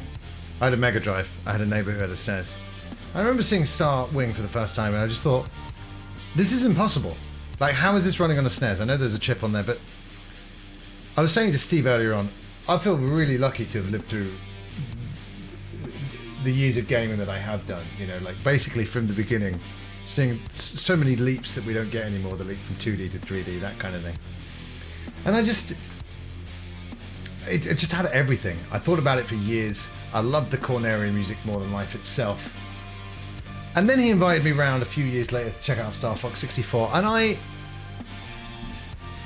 couldn't believe how much dialogue was in that game after the way they spoke Lilat on the SNES version.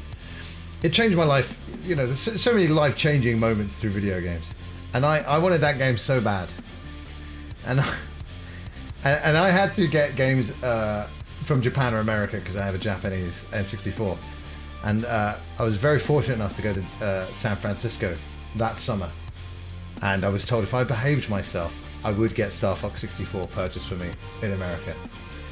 I was later diagnosed to be a behavioural problem known as ADHD. Cut a long story short, I did not behave well enough.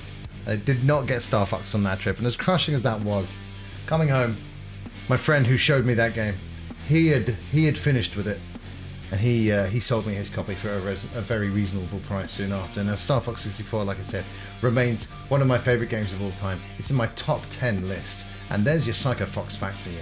One of my top 10 games, Star Fox 64, and I'm so excited to be playing all of that series on this stream very soon. It's a shame that all the good ones are front loaded, and after that it's going to be some rocky terrain for a while, but it's going to be worth it for the glimmers of hope, the high points in the bad games, and that's why we're going to be doing that soon. Thank you so much for that, Redeem, for a Fox fact. Yes, a happy ending. Not that kind though. But yeah, you know, my like I said, I was undiagnosed. School were just like, well, he doesn't really apply himself. And I'm like, yeah, boring, mate. I'm thinking about getting home to play Star Fox. But getting the diagnosis was just really cool. It does answer a lot of questions, and gives you a lot of the tools you need to handle it, improve yourself, blah blah blah. But yeah, I was like, I don't remember wishing to behave badly on this holiday, and I really, really, really want that video game, and now I'm going to be really bad. Oh, what was Marge say? Like, boys will be boys. They don't mean to be bad. Cut to Bart. Now's our chance to be bad. Power fists. Yes. Yeah. How powerful are these fists? Yeah, everyone's jumping on board the train, Silent. Yeah, I've noticed. I mean, way to make me feel completely not unique. I'm joking. I'll tell you how the hell you go about it, Silent. And what you have to do is a lot of waiting. I went through my GP, and then you get put on the waiting list. Can I just shock you? There's a waiting list involved with the NHS. Good evening, Mick. How are you doing, sir? It's wonderful to see you now that I've opened my eyes again. We're having a great subscriber Sunday over here. We're playing RoboQuest, picked by Andrew Monkey. And it's a great game. I'm having a wonderful time now. Mick, I hope you've been having a wonderful time this weekend as well. Why don't you fill us in on some of the things you've been up to, should you wish to? It's a great club. The club meetings are quite chaotic. Everyone's sort of talking over each other at the ADHD club. But, you know, I was about to say we get stuff done. We don't get stuff done. We start with very, very good intentions. But, yeah, lots of projects get abandoned, you know, that kind of thing. But, yeah, pros and cons to everything. I would say it's helpful on stream because I can just, you know, blah blah blah blah blah blah blah. There's not a lot of worth to what I say, but my God, does it keep coming. Well, I thought there was a reason why this group was so cool, and it's because we're so like-minded and riddled with the same ailments. I like the fisting, but the problem with fisting is always the range. There's a bit of a fisting theme this weekend, and whatever you people like, hey, it's fine by me. I'm here to accommodate your needs, not judge them.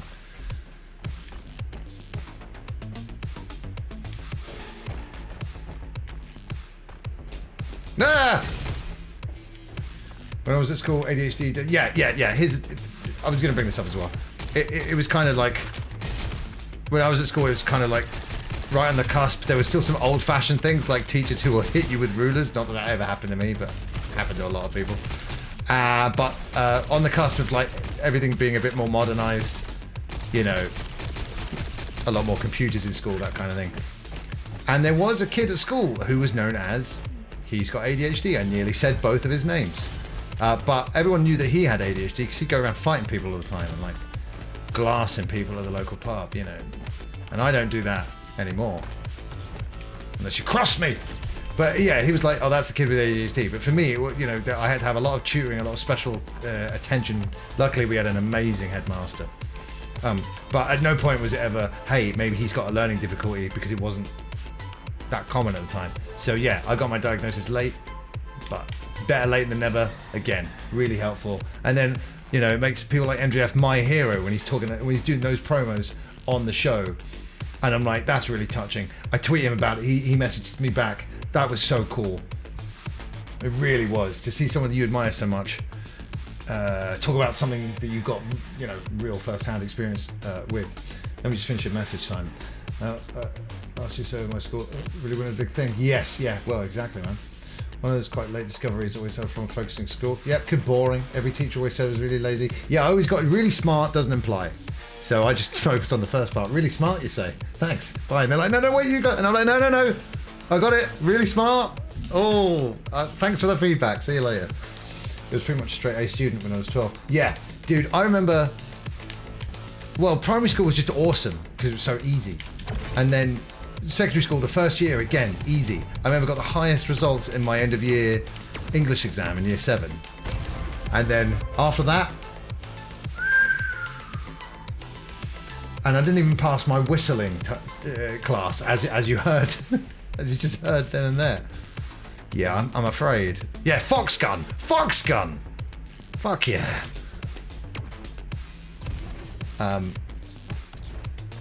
Yeah, but but you know, learning about ADHD is really cool. The laser focus. I'm like, well, yeah, I can really focus on stuff that I care about. And like I've said on stream, my attention span, it ain't getting better.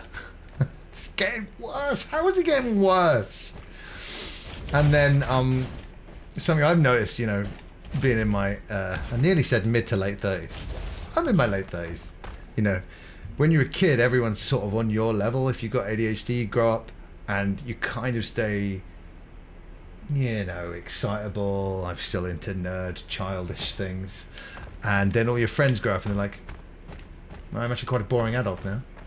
Are these my kids? Have you seen that I have kids? I have seen you have kids. Yes, they look so fun, and I bet they're a laugh. Do you want to talk about something else? I'm like, no, I'm unable now. I am married and I have kids. I'm like, oh, okay. Have you seen this new movie or video game? No. I have kids. Now I know some very interesting people who have children, but you know what I'm talking about. And it can be a good thing. Because I'm like, well, isn't it cool that I still have, you know, a zest for life? But then when your friends, your contemporaries that you grew up with, you know, aren't that way inclined anymore, it can be a shame. It can be a shame. I very much relate to the character, unfortunately, from The World's End.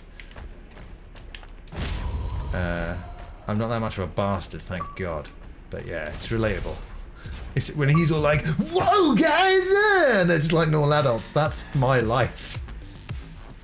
That's my life, man. Oh shit. Oh, we're getting too many pertinent chat messages. So Andrew Monkey, I need to pause the game again and read the chat. I hope that's okay. This is your Subscriber Sunday. You let me know if it's not okay and I'll ignore each and every one of them. Very well, thank you, Mick. I'm so happy to hear that. Playing some Jedi Survivor. Oh yeah, gave Dead Island 2 a go.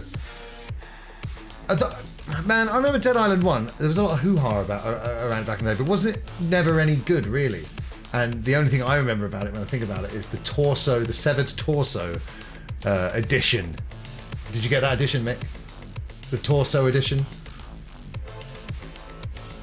Yeah, nice day today. I was very well behaved at school.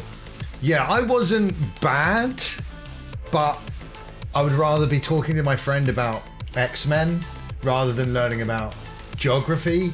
So I didn't want to be bad, but if I got something important to say about Power Rangers, it's going to be said, right? You know, like this kind of the important things in life can't wait. It's time to say them now, and you say it loud.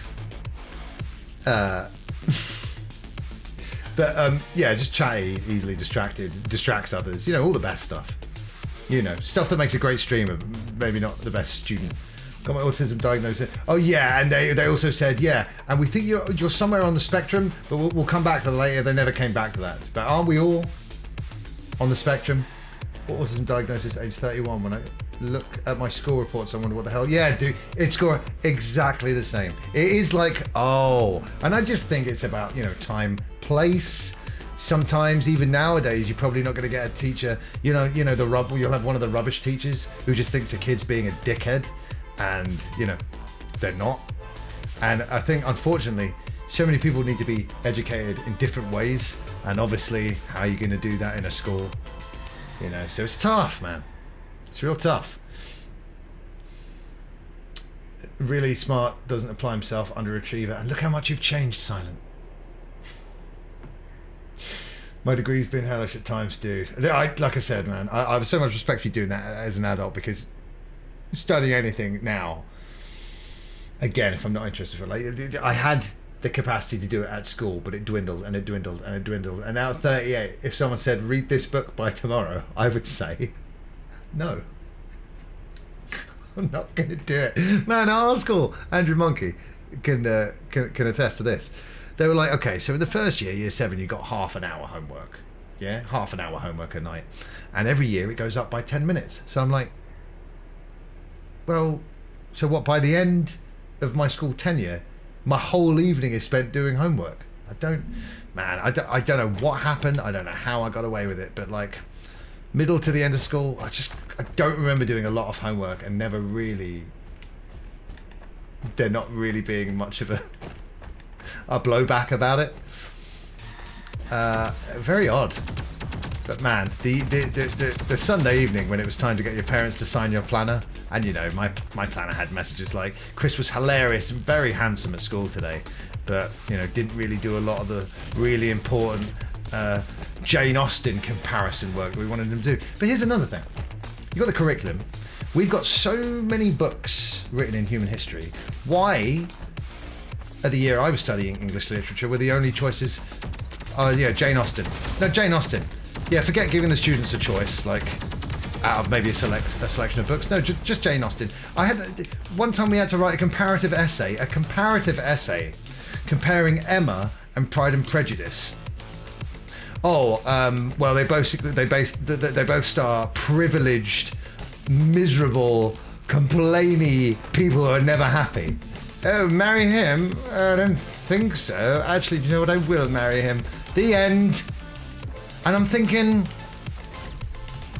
man, if they'd given me a choice of literature, something that I could get my teeth into, I would really like to write about that.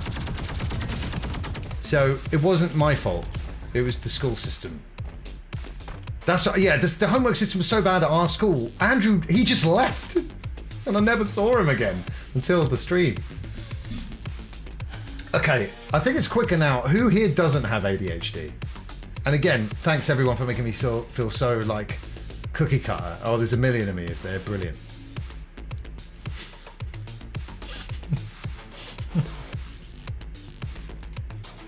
Well done, an achievement. It feels great.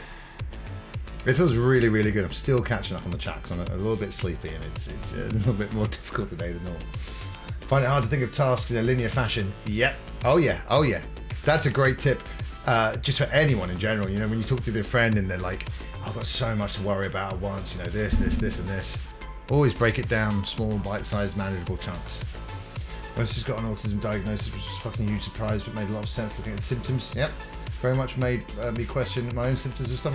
But learning the stuff about yourself, not that everyone with ADHD is the same, right? It might not change your life at all, but for me, I found out, you know, so there were just unanswered questions. I was always like, what is the deal with me? What's going on? And you finally, and you know, I'd stopped thinking about it. And my dad was the one who was like, you mentioned the ADHD thing a while ago. Maybe you should pursue that. And I was like, you know what? And I say the same. I say the same to you now. If you're going to do it ASAP. Just talk to your GP and say, hey, I think I have blah blah blah. Can I get referred? Do it now, because then and then put your feet up for a year, because that's how long you're gonna be waiting.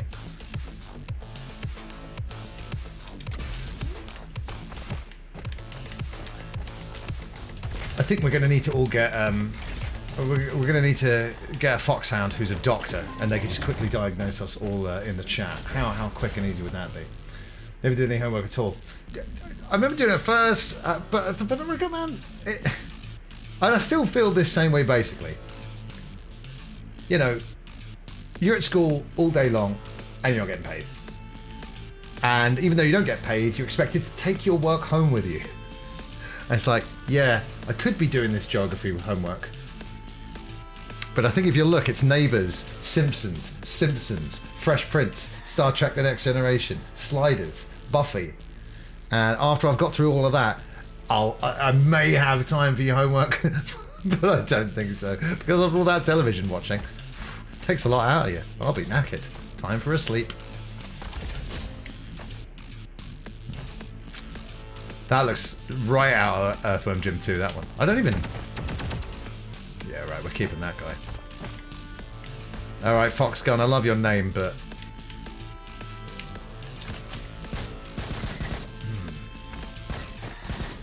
And the gun's a huge fan of Taka Michinoku, so... I've made the right decision. Dr. Dre is your current GP, so are you still following that prescription then? Are you still smoking weed every day, Mick? I mean, it's something that gets frowned upon by some, but that's Dr. Dre saying that.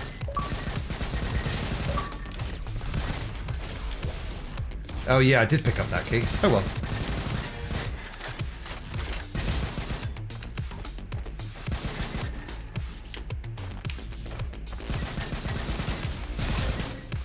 Can't they make the internet faster so that when I get pertinent information like that. I see it before I've gone through said door. Or not, as the case may be. Never mind. Talk to your GP, ASCP, about ADHD. LOL. Yeah, exactly. You know, ASL. Rufflecopter. I ruined it. And it looks like Borderlands, but I don't have to put up with Borderlands' hilarious script. I've never heard a game or a piece of media try so hard to be funny and disappoint at every turn. And I only ever played Borderlands like a bit. I was writing a guide for Jinx at the time. And I was thinking, man, I bet this would be really fun in multiplayer, but I never played Borderlands in multiplayer. And I hate the writing so much that I just don't think it'll ever happen. Plus, Randy Pitchford's a tool. And he stole Sega's money that was supposed to be put into Aliens Colonial Marines to make Borderlands 2. So for years, I've said, fuck Randy Pitchford. Way before it was cool, before Jim Sterling was doing it.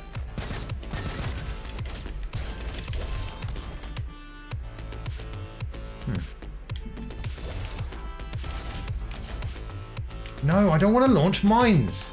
Yeah, exactly. I was like, I wish I was playing this multiplayer.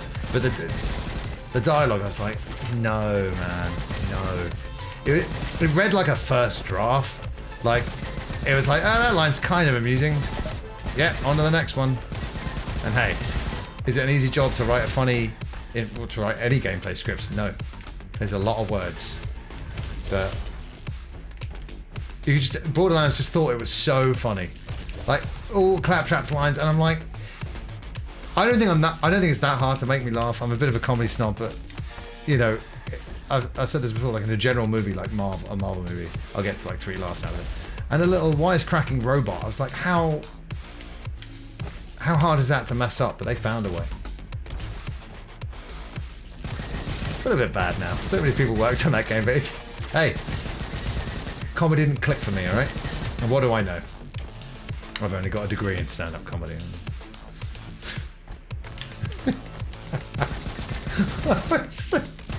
No one ever reacts when I use my comedy degree as a joke. But I still find it really funny.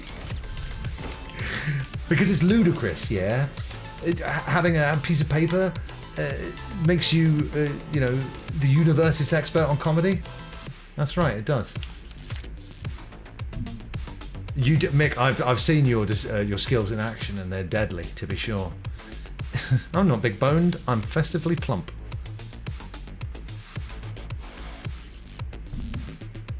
Yeah. Right, guys. I've got to run to the bathroom, so we're going to do the ads now. We're going to come back for the final segment of RoboQuest. I hope you're having a wonderful time, especially you, Andrew Monkey, but especially the rest of the Foxhounds. Yeah, thank you, son. Isn't it wonderful when someone validates your opinions? Because I remember at the time just thinking, I seem to be the only one who has this kind of problem with Borderlands. Yeah, anyway, back in a minute. You guys are the best, so don't go anywhere. A little tease of the ending catchphrase before it happens. Oh no, leave me alone.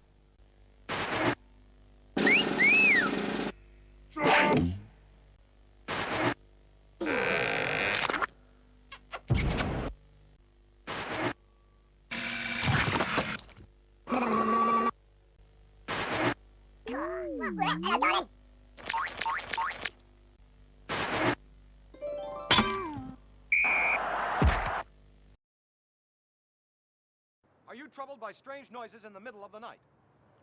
Do you experience feelings of dread in your basement or attic? Have you or any of your family ever seen a spook, specter, or ghost? If the answer is yes, then don't wait another minute. Pick up your phone and call the professionals. Go Ghostbusters! Our courteous and efficient staff is on call 24 hours a day to serve all your supernatural elimination needs. We're ready to believe you!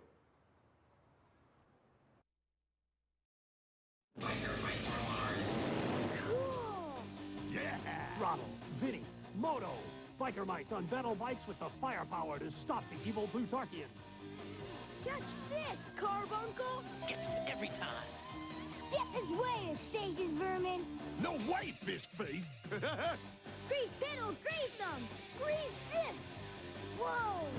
Time to rock and ride! Biker mice from Mars, bikes and figures. Each sold separately, new from Galoob. It's Gladiator! Hello! Tonight, a special contest between our very own Bull and introducing Welk.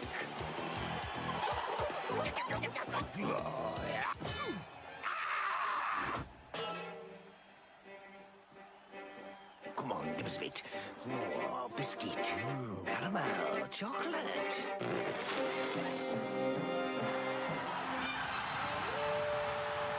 Go on, Will.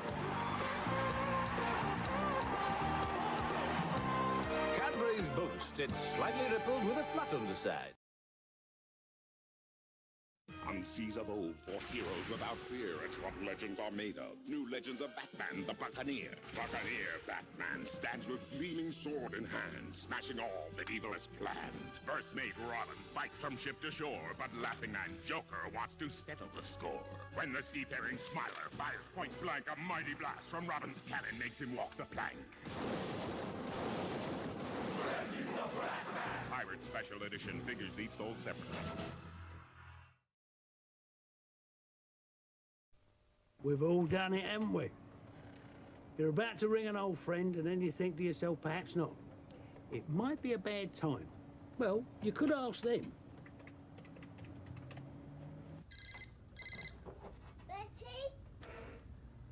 June, great to hear from you. Is this a good time? Well, we have got a bit of a crisis on at the moment. The mice have escaped. Half an hour, would you? Great. Then we can talk in peace. Oh, thanks for calling back, June. Oh, Tina left the cage door open. One of the mice is still missing, but I'm sure it'll turn up. Listen, you'll never guess what's happened to Linda. There you go. Now you got time to have a proper natter. What? Sideways? See? It's good to talk. June's never allowed to call here again, and she knows what she did. So, but I'm glad she's still got someone to talk to. And I've got someone to talk to. It's you, the Foxhounds. Thank you so much for being here. Dinner in the Food Channel. Oh yes. I'd be disappointed if it wasn't in there, Anime. How My Buccaneers is incredible, Andrew. And if you took it from somewhere, I don't want to know. I choose to believe it's one of your lines. Man, I have so many wrestling podcasts usually that I barely get time to go on to anything else. But I'm up to date with my podcast at the moment. It gives me a time to jump back on some of the retro hour episodes that I missed. That is such a fine podcast. Those guys are great. That's it. That's all I wanted to say. Yeah, knickknacks. No one talks about knickknacks anymore. Unfortunately, they're a bit tasteless, like a lot of crisps are nowadays. But yeah, you know, on a rare occasion you find some of the non-nice and spicy flavors. What? Rib and saucy. That was good. Yeah. I put knickknacks in the same bracket as wheat crunchies, you know. Very crunchy. Used to be very flavorful. I think wheat crunchies still are. That's... Pickles, I appreciate that. I mean, you know, there's some great menus out there. Remember that Suicide Squad one? Oh, my God. How did they do that? I used to listen to a shitload of gaming podcasts. I don't even have like a current one. The one I listen to the most is Nate the Hate, but they're few and far between. So again, like gaming podcasts that are funny and not annoying, I'm all up for. I used to, man,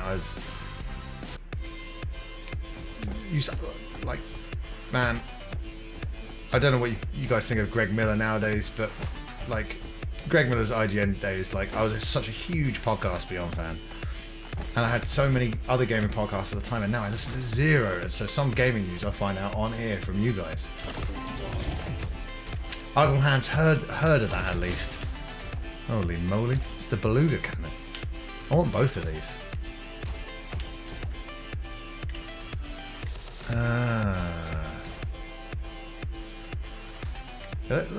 Let's try it out. Whoa, okay. Yeah, alright. Yeah, back in the Podcast Beyond days, you know, you had Greg and Colin, and I thought they were such a perfect duo. I didn't know too much about Colin's politics at the time, but it was a more innocent time. You know, I knew about his interests, but it was never a problem. Podcast Beyond were just happy days. And then the kind of funny thing happened, and the split happened. And I find listen, I don't know them personally. I'm sure they're nice guys. I hope they are. But I find Tim Gettys to be the definition of bland, and Scarpino to be, man, that guy has anti-anecdotes. Like, he would start his stories and it would be like him walking over a rickety bridge, and he'd fall off halfway a lot of the time. It wouldn't go anywhere. There would be no catharsis, no punchline. And then Colin left, and I'm like, oh my God, I love Greg, so I will always love Greg. He's been so lovely to me. Every time I've interacted with him, they played one of my band's old songs on Podcast Beyond. He did an audio sting for my podcast when I met him in real life. Absolute legend. But for me, it was a case of greater than the sum of their parts, because like, I don't follow Colin's solo stuff now. I don't follow Greg's solo stuff now, and it kind of sucks. Well, it must be nice. So the level of mediocrity that you get from Gettys, Kimpler, is just the norm for you, and that's fine.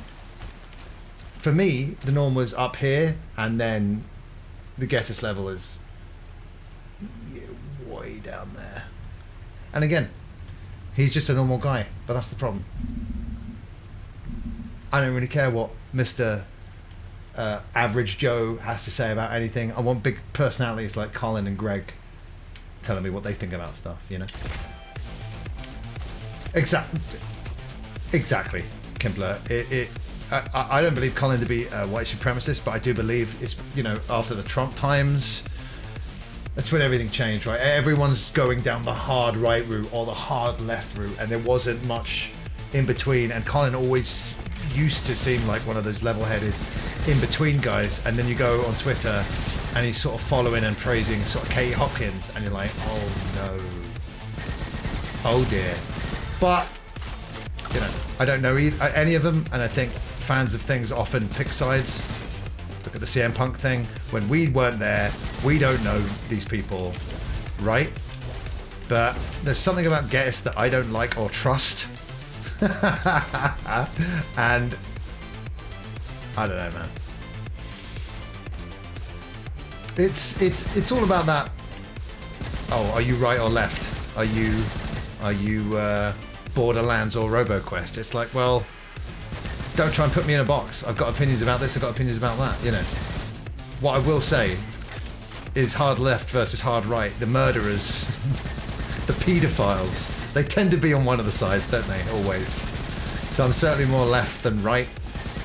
But can you have one without the other? This is getting political now. See what happens when you bring up Colin Moriarty? And it was never that. I was like, Colin, he knows what the fuck he's talking about when it comes to PlayStation. Man, Colin and Greg, they got me passionate about the PlayStation ecosystem properly as an owner for the first time ever. It was a great time to be a PS3 owner. You know.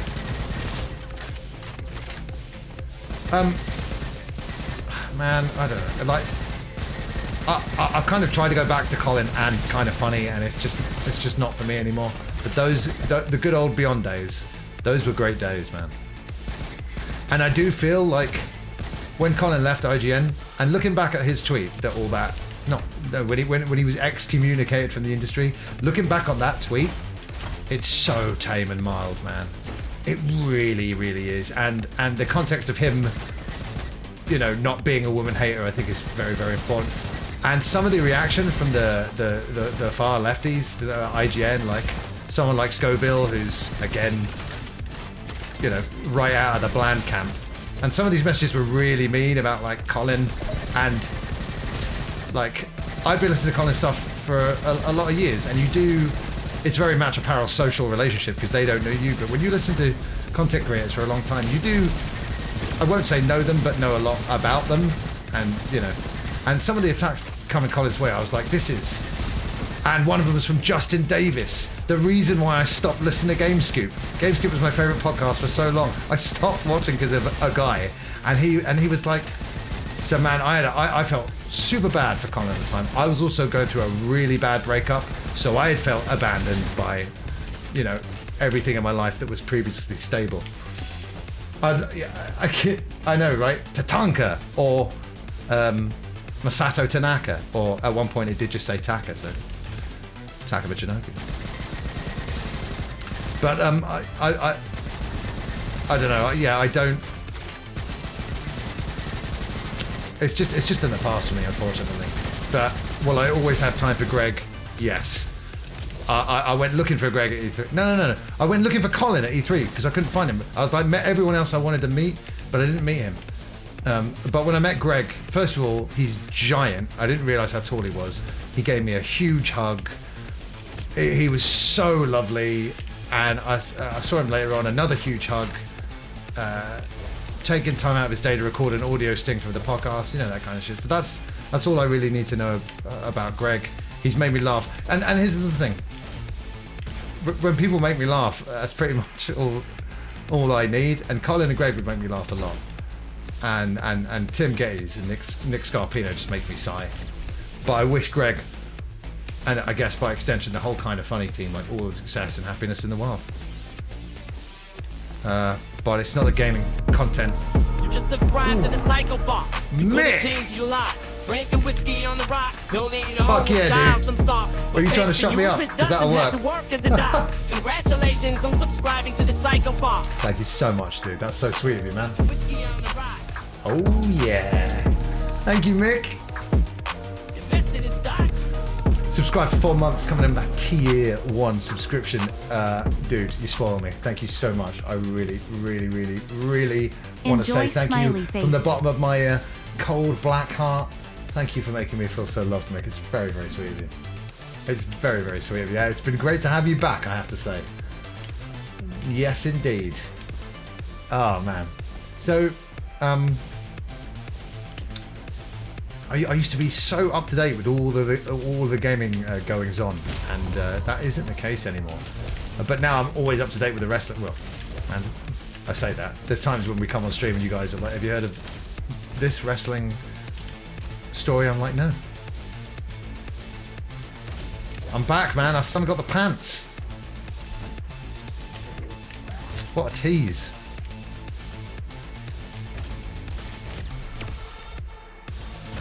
The Politico Fox. But hey, man, you know, this is life. Friendships don't last forever.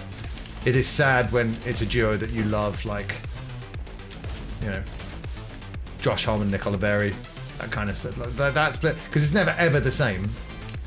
And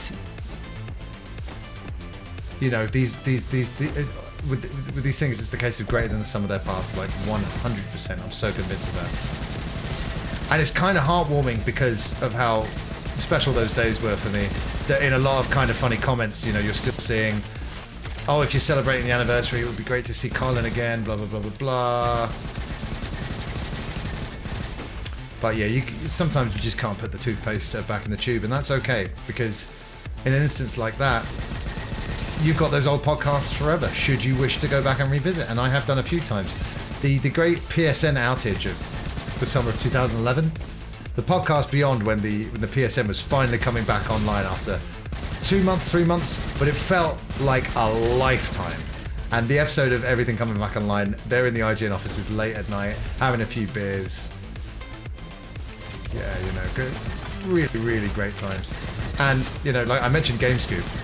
Now, I'm not saying I'm not a bit full on sometimes, but when I met Greg, like I said, big smiles, big hugs. I met Damon. And I think I was a bit, "Hey, Damon, it's so great to meet you." And he was a bit taken aback. But then on a podcast episode soon after that, Greg was saying how he did that to some of the IGN guys back in the day, and also made them go a bit, ugh. So yeah, Greg's the man, and deserves all the success that he's got, because he works really fucking hard. Always on, you know what I mean? Yeah, I wrestling, well, the source for a lot of wrestling news is still the Wrestling Observer. So that's where I go. But there's one, when I've done all the Wrestling Observer podcasts that I've got backed up, I then check out Inside the Ropes because I've got a lot of time for Kenny and Finley. Shit. Oh, come on now. And then I'm usually tapped out for wrestling podcasts. I don't really need to go any further than that. But man, as you know, I did some work with What Culture back in the day. So personally, love Pachichi, love Jack the Jobber, love Matthew, of course, and those guys. You know, I've got a lot of time for them. I just don't. I don't watch a lot of cultaholic content.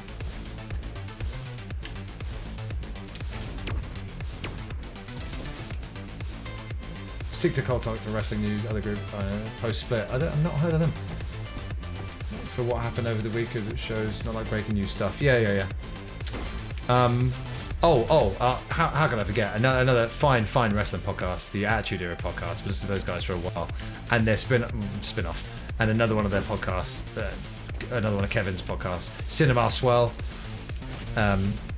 It's just such a great idea. You know, Kevin's got that one of the friends that we've all got. You know, in this case, it's Sam, and he's just all the classic films he just hadn't seen. I just loved it. Like I remember I discovered when my cousin hadn't seen any of the films. I'm like, right, I'm showing you some of these instantly. And it's just such a great podcast. You know, someone who's never seen it, they talk about it beforehand, then they go and watch the film and talk about it afterwards, and it's great. And hearing someone like Sam react to a movie that you love for the first time, I really love. I get the same feeling from, you know, hip hop fan hears Rage Against the Machine for the first time. Seeing the joy of someone's first time reaction to something like that is great content. And that's one of the reasons why I like playing games for the first time on the channel. Even if it's like sometimes Mike's like, oh, we need to boot up, you need to do a bit like an hour of this game before we do it on a Wednesday. I'm like, yeah, last time Steve replied with, yeah, don't see that happening. But also I like fresh reactions on stream. But unfortunately, sometimes that's why we load up a multiplayer stream. And it's like, oh, we're not connecting. Something's going on now.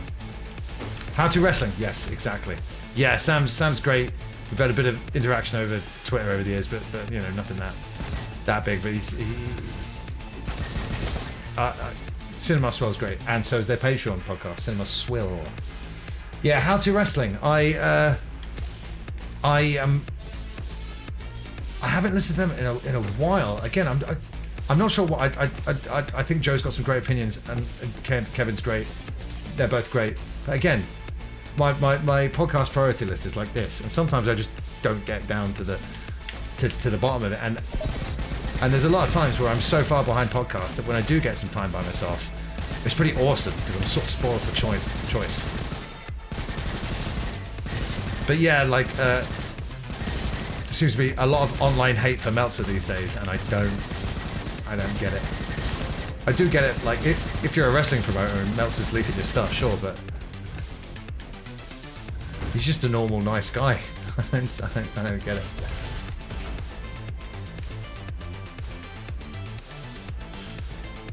But again, yeah, the same concept, isn't it, with How to Wrestling Cinema as well, like someone's first time reactions to seeing something, and I think that's great. Yeah, it's all about like if you've got a commute, you know, what's happening in your life. If you're doing a lot of studying, so as you know, god damn it, I keep getting lost. Lyrics, spoken word are so distracting. So, but there can be times when I listen to podcasts and like start to neglect music. But I love spoken word. I think it really kicked off back in the day with the Gervais. Not only did Gervais, Merchant and Pilgrim have like the #1 podcast, but even before that, when I was at university, my dad would tape the Saturday XFM shows on minidisc and jiffy bag them up to me at uni, and it was great. And back then, you've got that one show for a week, and I would just listen to it like repeatedly. And now, like, we are so spoiled for so many reasons, and choice of content certainly is one of them, leading to the problem of there's so much I don't know what to watch or listen to at all. So time to stare at that blank wall again. Done that already. Just double checking. Dungeons and Daddies. Messages to the podcasts. Oh, I used to love Jake and Amir as well. Fell a bit behind and never caught up. But they've got a podcast called Not Another D&D Podcast, which I listened to a few episodes of. That's pretty cool. What's Dungeons and Daddies? I mean, I think I can sort of tell, but why don't you tell me about it, Kempler? That's another thing. Everyone has a podcast nowadays. I loved doing my old one though, Ready Game Fire. Like honestly, well, I'll be back in 1 minute and I'll tell you.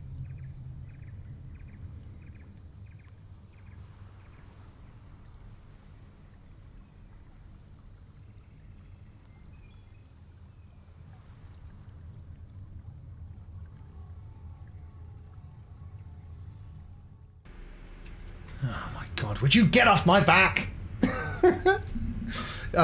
This is another reason why we're clearing up the weekly schedule on stream.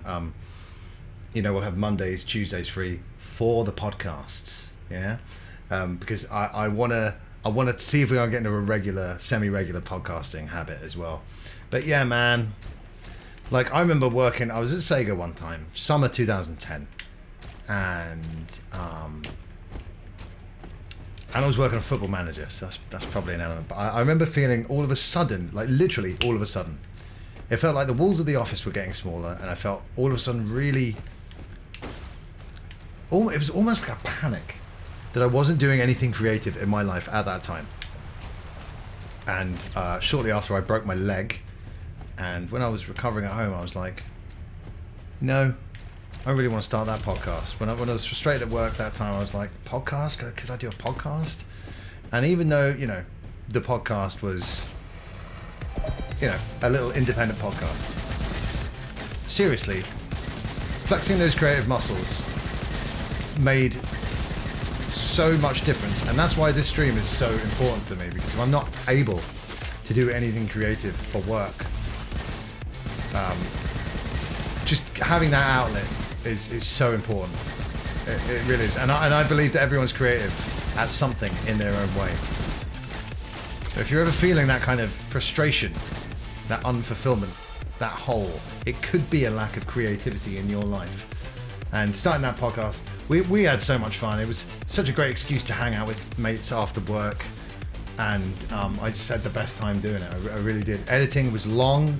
My ADHD would unfortunately make it harder than it needed to be at times, but man, yeah, it was really cool. I never learned how to look up metrics. I have no idea like how well it did, but over the times, like a Facebook contact I hadn't spoken to for years would be like, oh hey man, I've secretly, it's not the only person saying, I think Andrew Monkey, you might have said I've been secretly listening as well, or I've caught up on the podcast or whatever. But it was like, I've been secretly listening and then, they bring up stuff that we've been talking about. I was like, that's cool, man. Because I don't want to like, I was just watching a Wrestling Bios video before we went live, and it was watching like a Triple H in China, My Life as a Wrestler thing back from the 90s. And one of the trainee wrestlers was like, I don't care if it's WWF or WCW I end up, I just want to be famous, I just want to be rich and want to be famous, that kind of disgusting X Factor kind of contestant. And like, I've never said I want to be famous. Like, and I'm not really known, to be honest, what I've wanted. I still don't, but I feel completely validated, because in that Baz Luhrmann song about sunscreen, some of the most interesting 40-year-olds he knows don't know what they want to do with their lives. But so what is fulfillment? What is success? How can it be judged? It's different for everyone, but honestly, doing something creative, I think, is all that you need, really. And as long as you're getting your happiness and fulfillment, then that's great.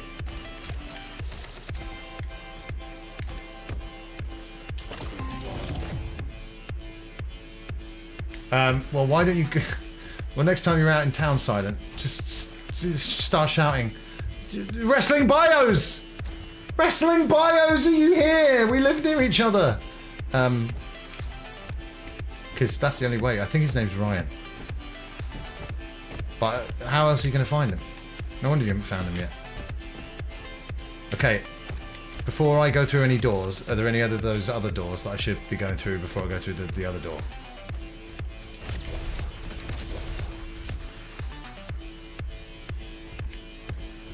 Group of dads travel to a fancy land. Great. Great, great, great. Wonderful stuff, wonderful stuff.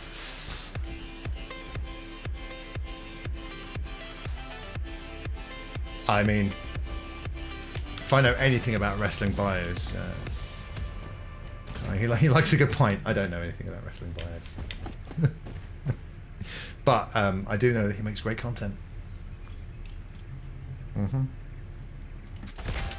I may have been halfway through a thought a minute ago, so let me know if I left anything unfinished. It's that old ADHD rearing its ugly head again. Do all the time it requires you to get in there 3 minutes, so that's... yeah, okay. Well, Henry Monkey, I praised your game selection enough today, but here's some more. Again, a great game that's allowed me to kind of take a few minutes to stop and chat.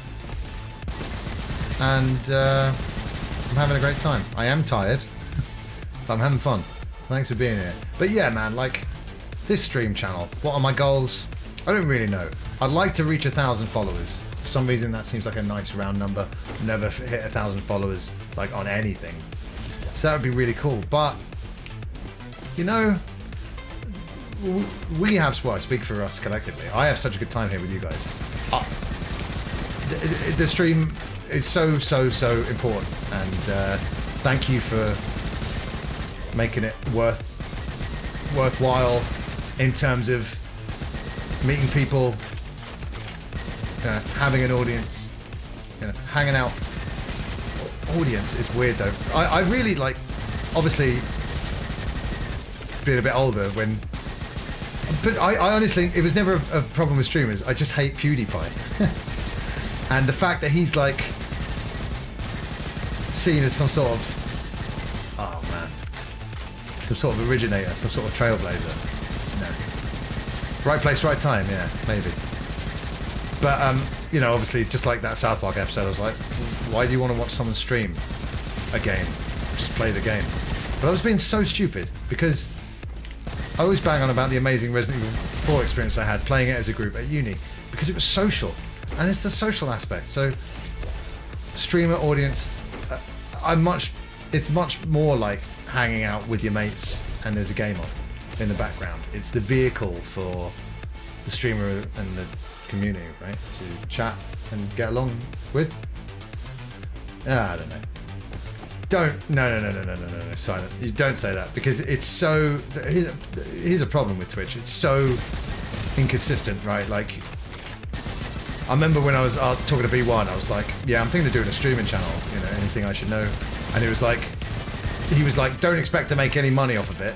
And I was like, well, we'll see. I'll put the work in. But yeah, really, genuinely, don't expect to make any money off it because it fluctuates so much. There's no like extrapolation for follower growth, subscriber growth, revenue growth. Anything can happen. Like viewers who donate will come and go, and you can't rely on any of that. But honestly, to get any money from doing this, which I have done, thanks to you guys, is a dream come true. That's success for me because I never got a penny for that podcast, and I did all this work on it, right? Did it open up opportunities? Yeah. But I never got paid for it. So many times we don't get, what we feel we deserve, say from a payment or whatever like that. But yeah, to get any money for doing this, I think is remarkable. And some months it'll be higher, some months it'll be lower. So that's fine. So that's long ago been accepted.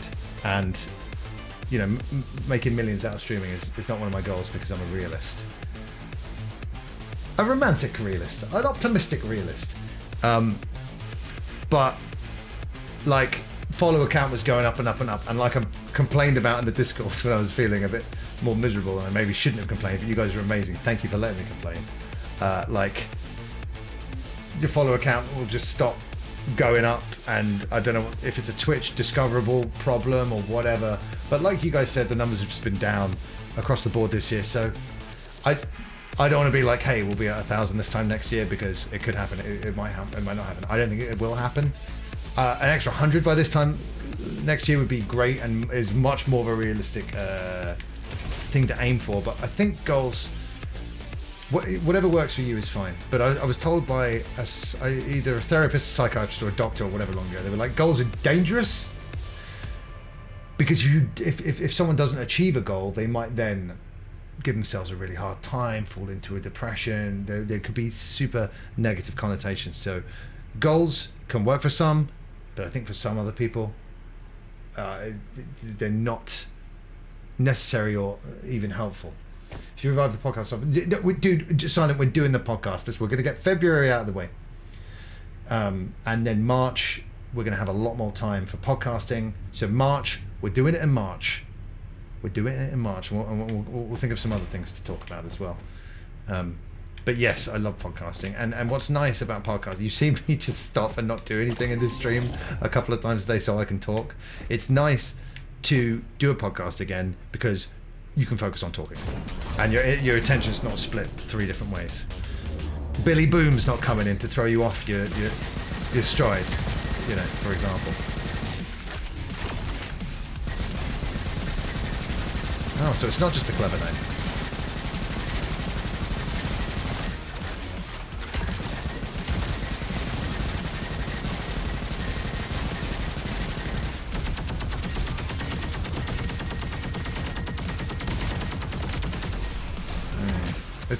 It's a lot of fun to play this. Mechanically, it's not the only sphere it succeeds in.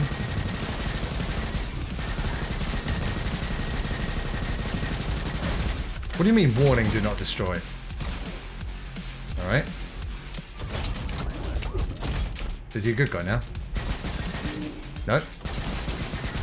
Shit, dude.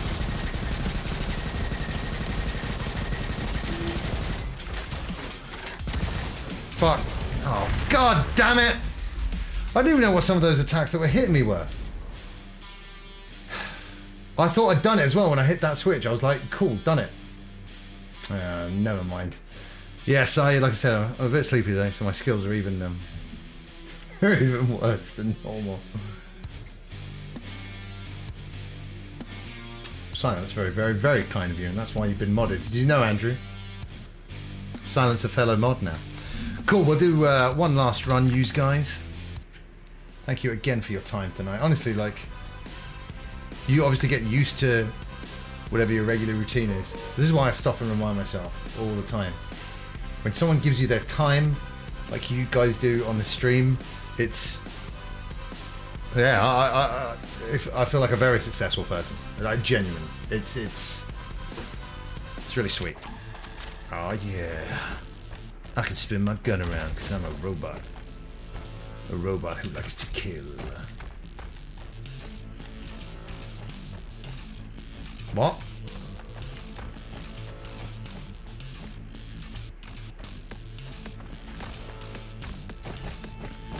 I don't know what you're talking about, Simon. What does that mean?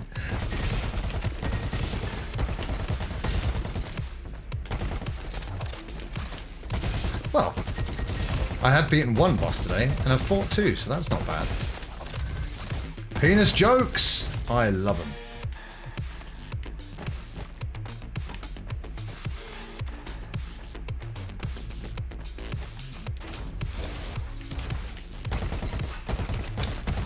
I didn't get that at all though, because mine's tanned.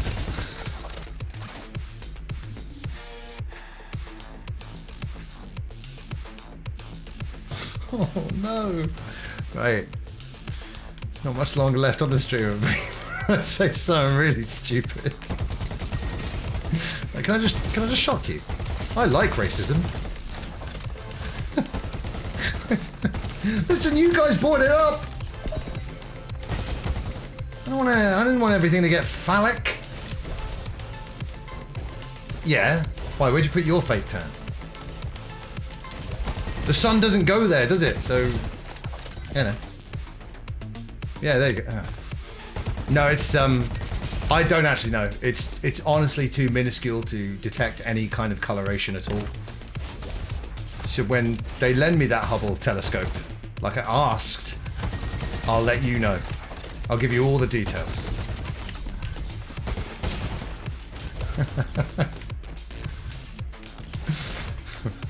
Oh man. Oh! Yeah! Oh wait, it just leads to more enemies. What is the deal with that door? Oh, Grandma, she's back. Elephant gun. Ooh.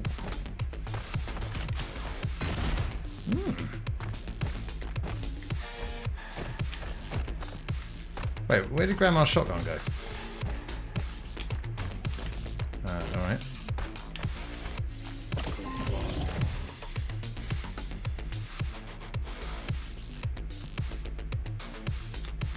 Honest, Silent, there's no... It's like it's not even there.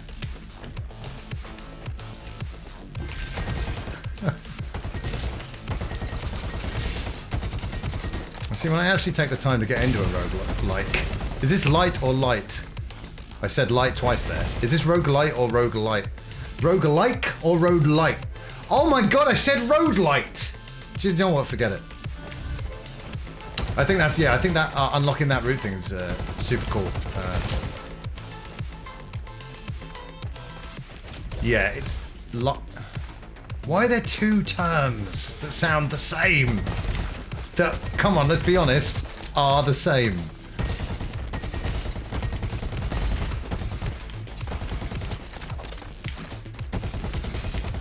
This game is really cool. You know what this game would be great on? The Vita. Oh, the Vita. See? I probably wouldn't know what a Vita was if it wasn't for Colin and Greg. It's just sad when, like I said, it happens. Man, it's sad when friendships end, especially ones that are like that. You know, they come as a package. Like if you retain unlockables, like if you retain Sodor.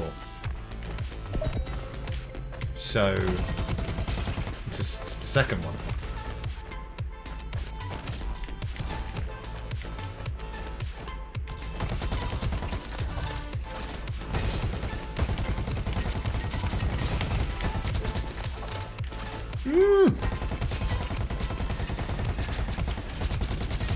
Fuck yeah.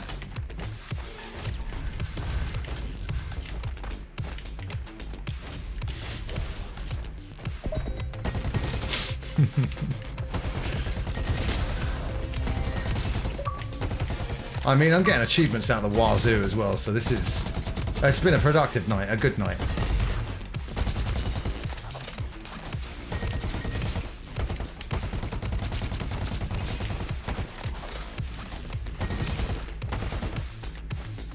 Yeah. Okay, you know, you're right. Yeah, and that's why I started to praise it, because when you've got some, even a little progression, you know what?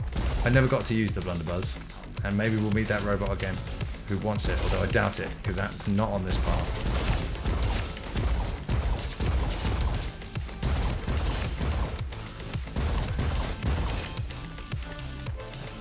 Dude, bro.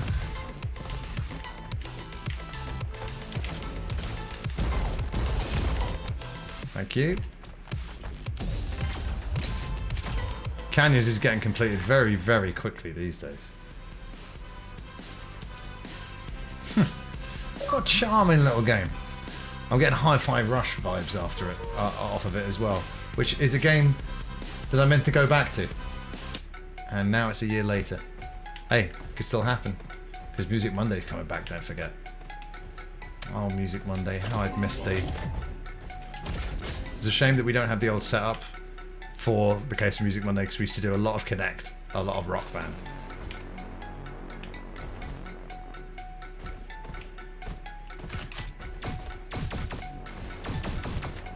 Well, we'll put it to the test. It's so cool, isn't it? Yeah. But again, sometimes I'm too restrained by the day system on this channel. So the next day was not a Music Monday, so I could not continue. And I had to get back to Metal Gear. That's the thing. People were like, there were a couple of times like, are you going to play more Hi-Fi Rush? I was like, yeah, I'd really love to. And then Metal Gear 5 happened and never stopped happening. There's a version of me still playing it somewhere.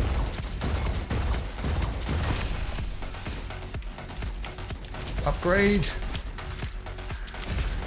Sharpshooter. If it's good enough for Bret Hart, it's good enough for me. Whoa, bro. Oh man, these enemies are a bit feistier.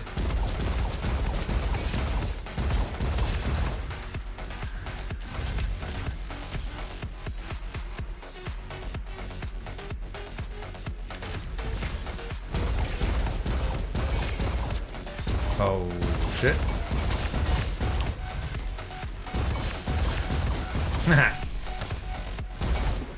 What keeps happening there? My gun's just overheating, is it?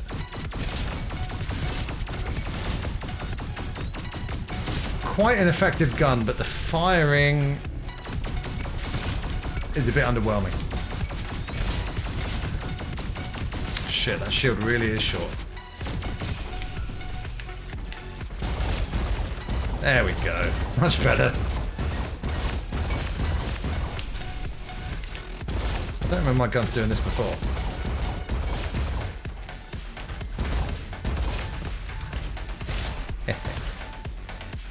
And lastly but not leastly, hello. Come get some. Amazing. Is that it?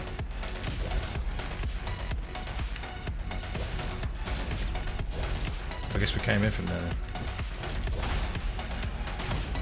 Alright.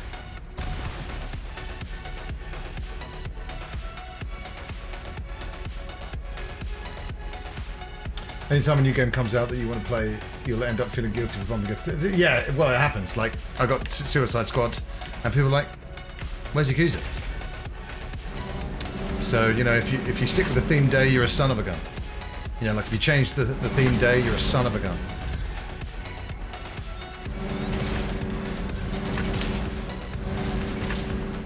Sounds more like a Hoover, but alright. Also useful, sometimes deadly.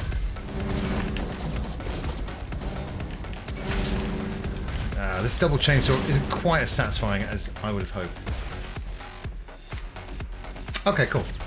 The cooldown system in Half-Life 1, sorry, Mass Effect 1, quite unpopular, but I quite liked it. I liked that they were doing something just a bit different from sort of like normal ammo, and I thought, well, yeah, guns in the future probably will be like this. But then obviously, you know, the angry mob got their way again. But obviously in Half-Life, fucking, what's wrong with me? In Mass Effect 2 and 3, I didn't miss it. Yeah, I think it's probably for the best. I want to check back there first. Well, Portable Ops and the MSX ones, and that's it, because I won't be doing Acid. Well, I won't be playing Metal Gear Acid. Obviously, I will be off my tits on LSD for the stream. Oh my god!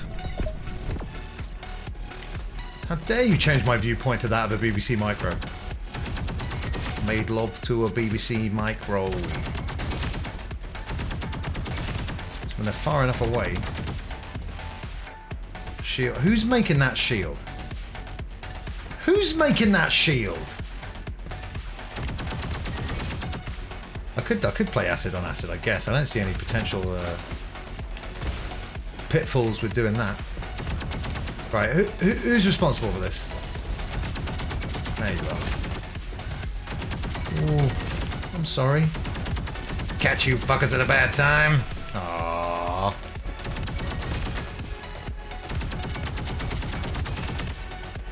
It's a quality made game.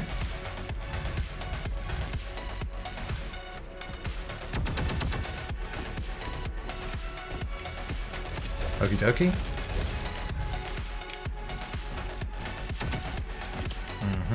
I see what you're doing. I've played video games. Once. Not that I'll ever admit to it. That was one of the best things the new Tony Storm character has done. It's all been strong. But when she's like, oh, darling, I don't watch wrestling. How far back are we talking about for these damn buttons? I think this will help. They're too small.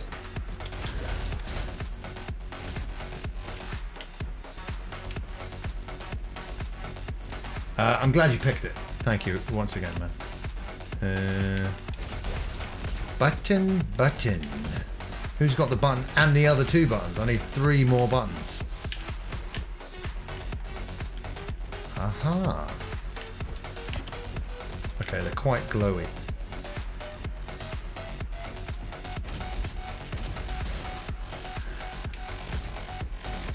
Simply must be one over here that I missed.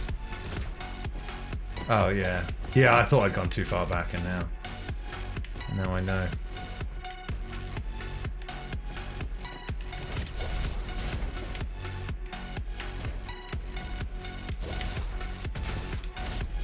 Oh, found that one already. Oh, hold on. Can I just... No. Damn it.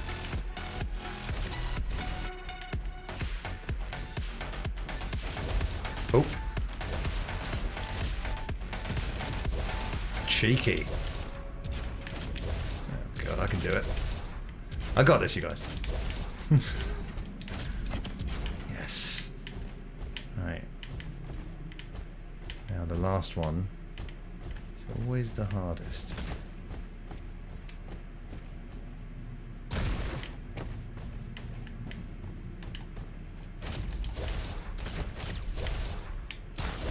Oh, bollocks.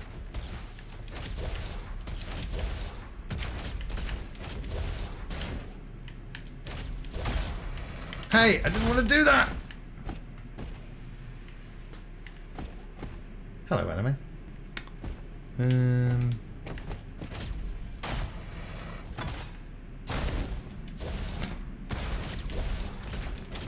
Oh, don't give me a puzzle. Not now, not here. Not like this. I wonder. Wow, that's cheeky. Glad I found it though. Old sewers.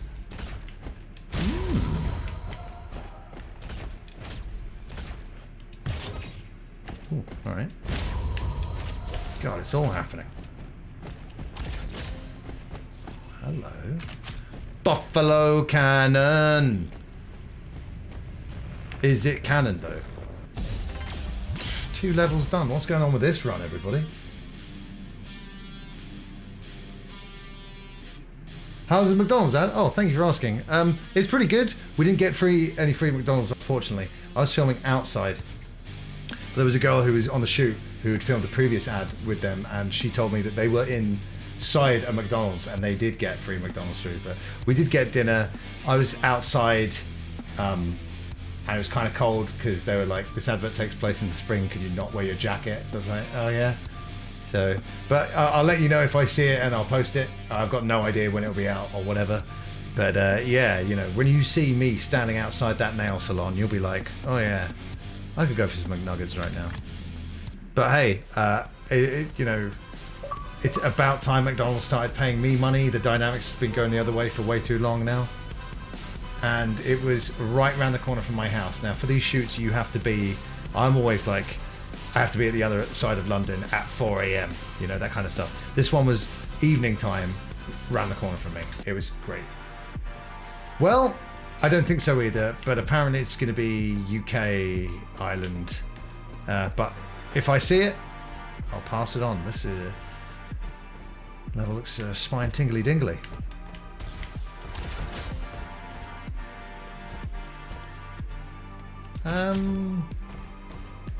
I always do that, man.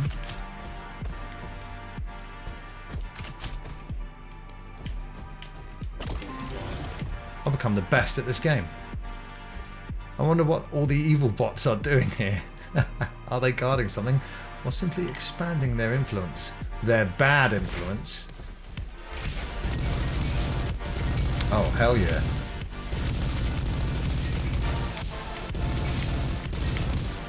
Don't mind if I do!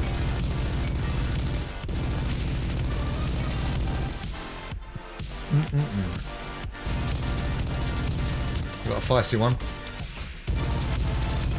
Had a feisty one.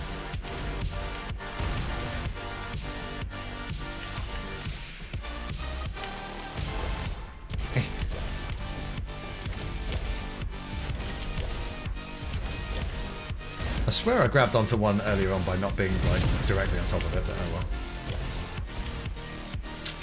This is how you make a game, everybody. This is how you make a game. It's all about the gameplay. Still it's all about the gameplay.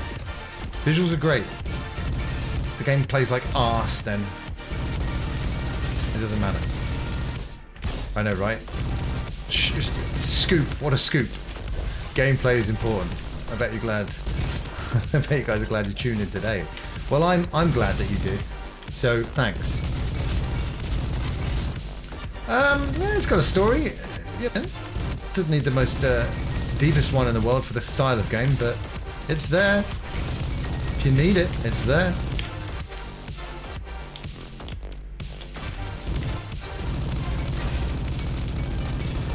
Fucking hell, man, this gun is... I haven't even used the big boy yet. Let's correct that mistake. I've seen bigger boys.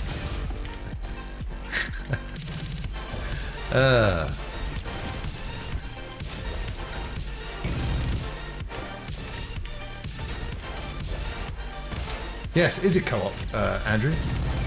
Because that's what made me think of Borderlands. Not just the look of it, but how much I'd like to be playing this game with friends. Friends? My friends at the AMS. Time they made a move.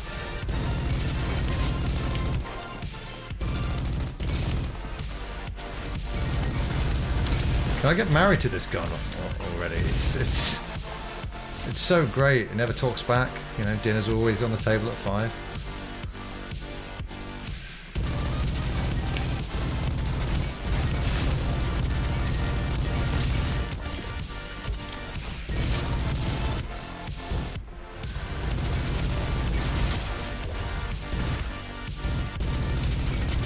Oh god. Shit. That little egg bastard. Fucked me. Oh man! Next time we come back to this, maybe it should be in co-op form.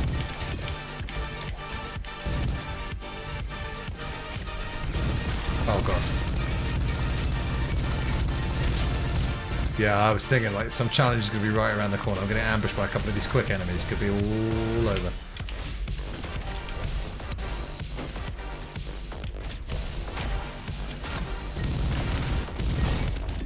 Shit, man. Oh, dude, look at... Did you see how quickly I lost all that health? Your weapon's over here. Be careful. It can turn around so quickly. You know, you're going to be so comfortable when you're like, I'm doing quite well, health's doing alright. All of a sudden, ambushed. Forget about it. What? Yeah, I'd say this game more of an alert when you're about to die. I know some you're about to die alerts can be egregious, but a couple of kills have come out of absolutely nowhere there. Oh man. Oh, thank you, Kibler. That's really sweet of you. Everybody, I'm going to leave you there for this evening. But thank you much. Thank you so much for another really fun one. I had a great time. I hope you did too. No stream tomorrow, don't forget. We may be back on Tuesday, but maybe no stream on Tuesday as well. I'll let you know.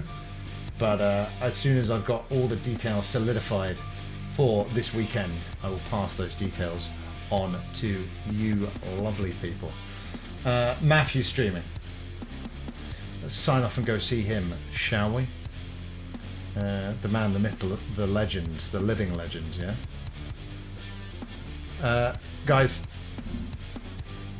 it's been a wonderful time. Thanks so much for being here. Thanks for the support. Thanks for the subscriptions. Thank you for the raids. Like I said, though, thank you so much for your time. It's the most valuable thing we have. And the fact that you guys have spent even a little bit on me, let alone the amount of time that you guys have spent on me and this channel. I have no words, but I try. So thank you so much. We're going to raid Math. And I'm going to see you during the week. I'll let you know as soon as I know exactly what day that'll be when I do. But that's it. That's all there is. Everybody, thank you so much for watching. Don't forget the Joker. Remember that the final event is the Eliminator. Alright, I've been the Psycho Fox. And you've just gone and bloody been the best. See you later. Good night.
See that?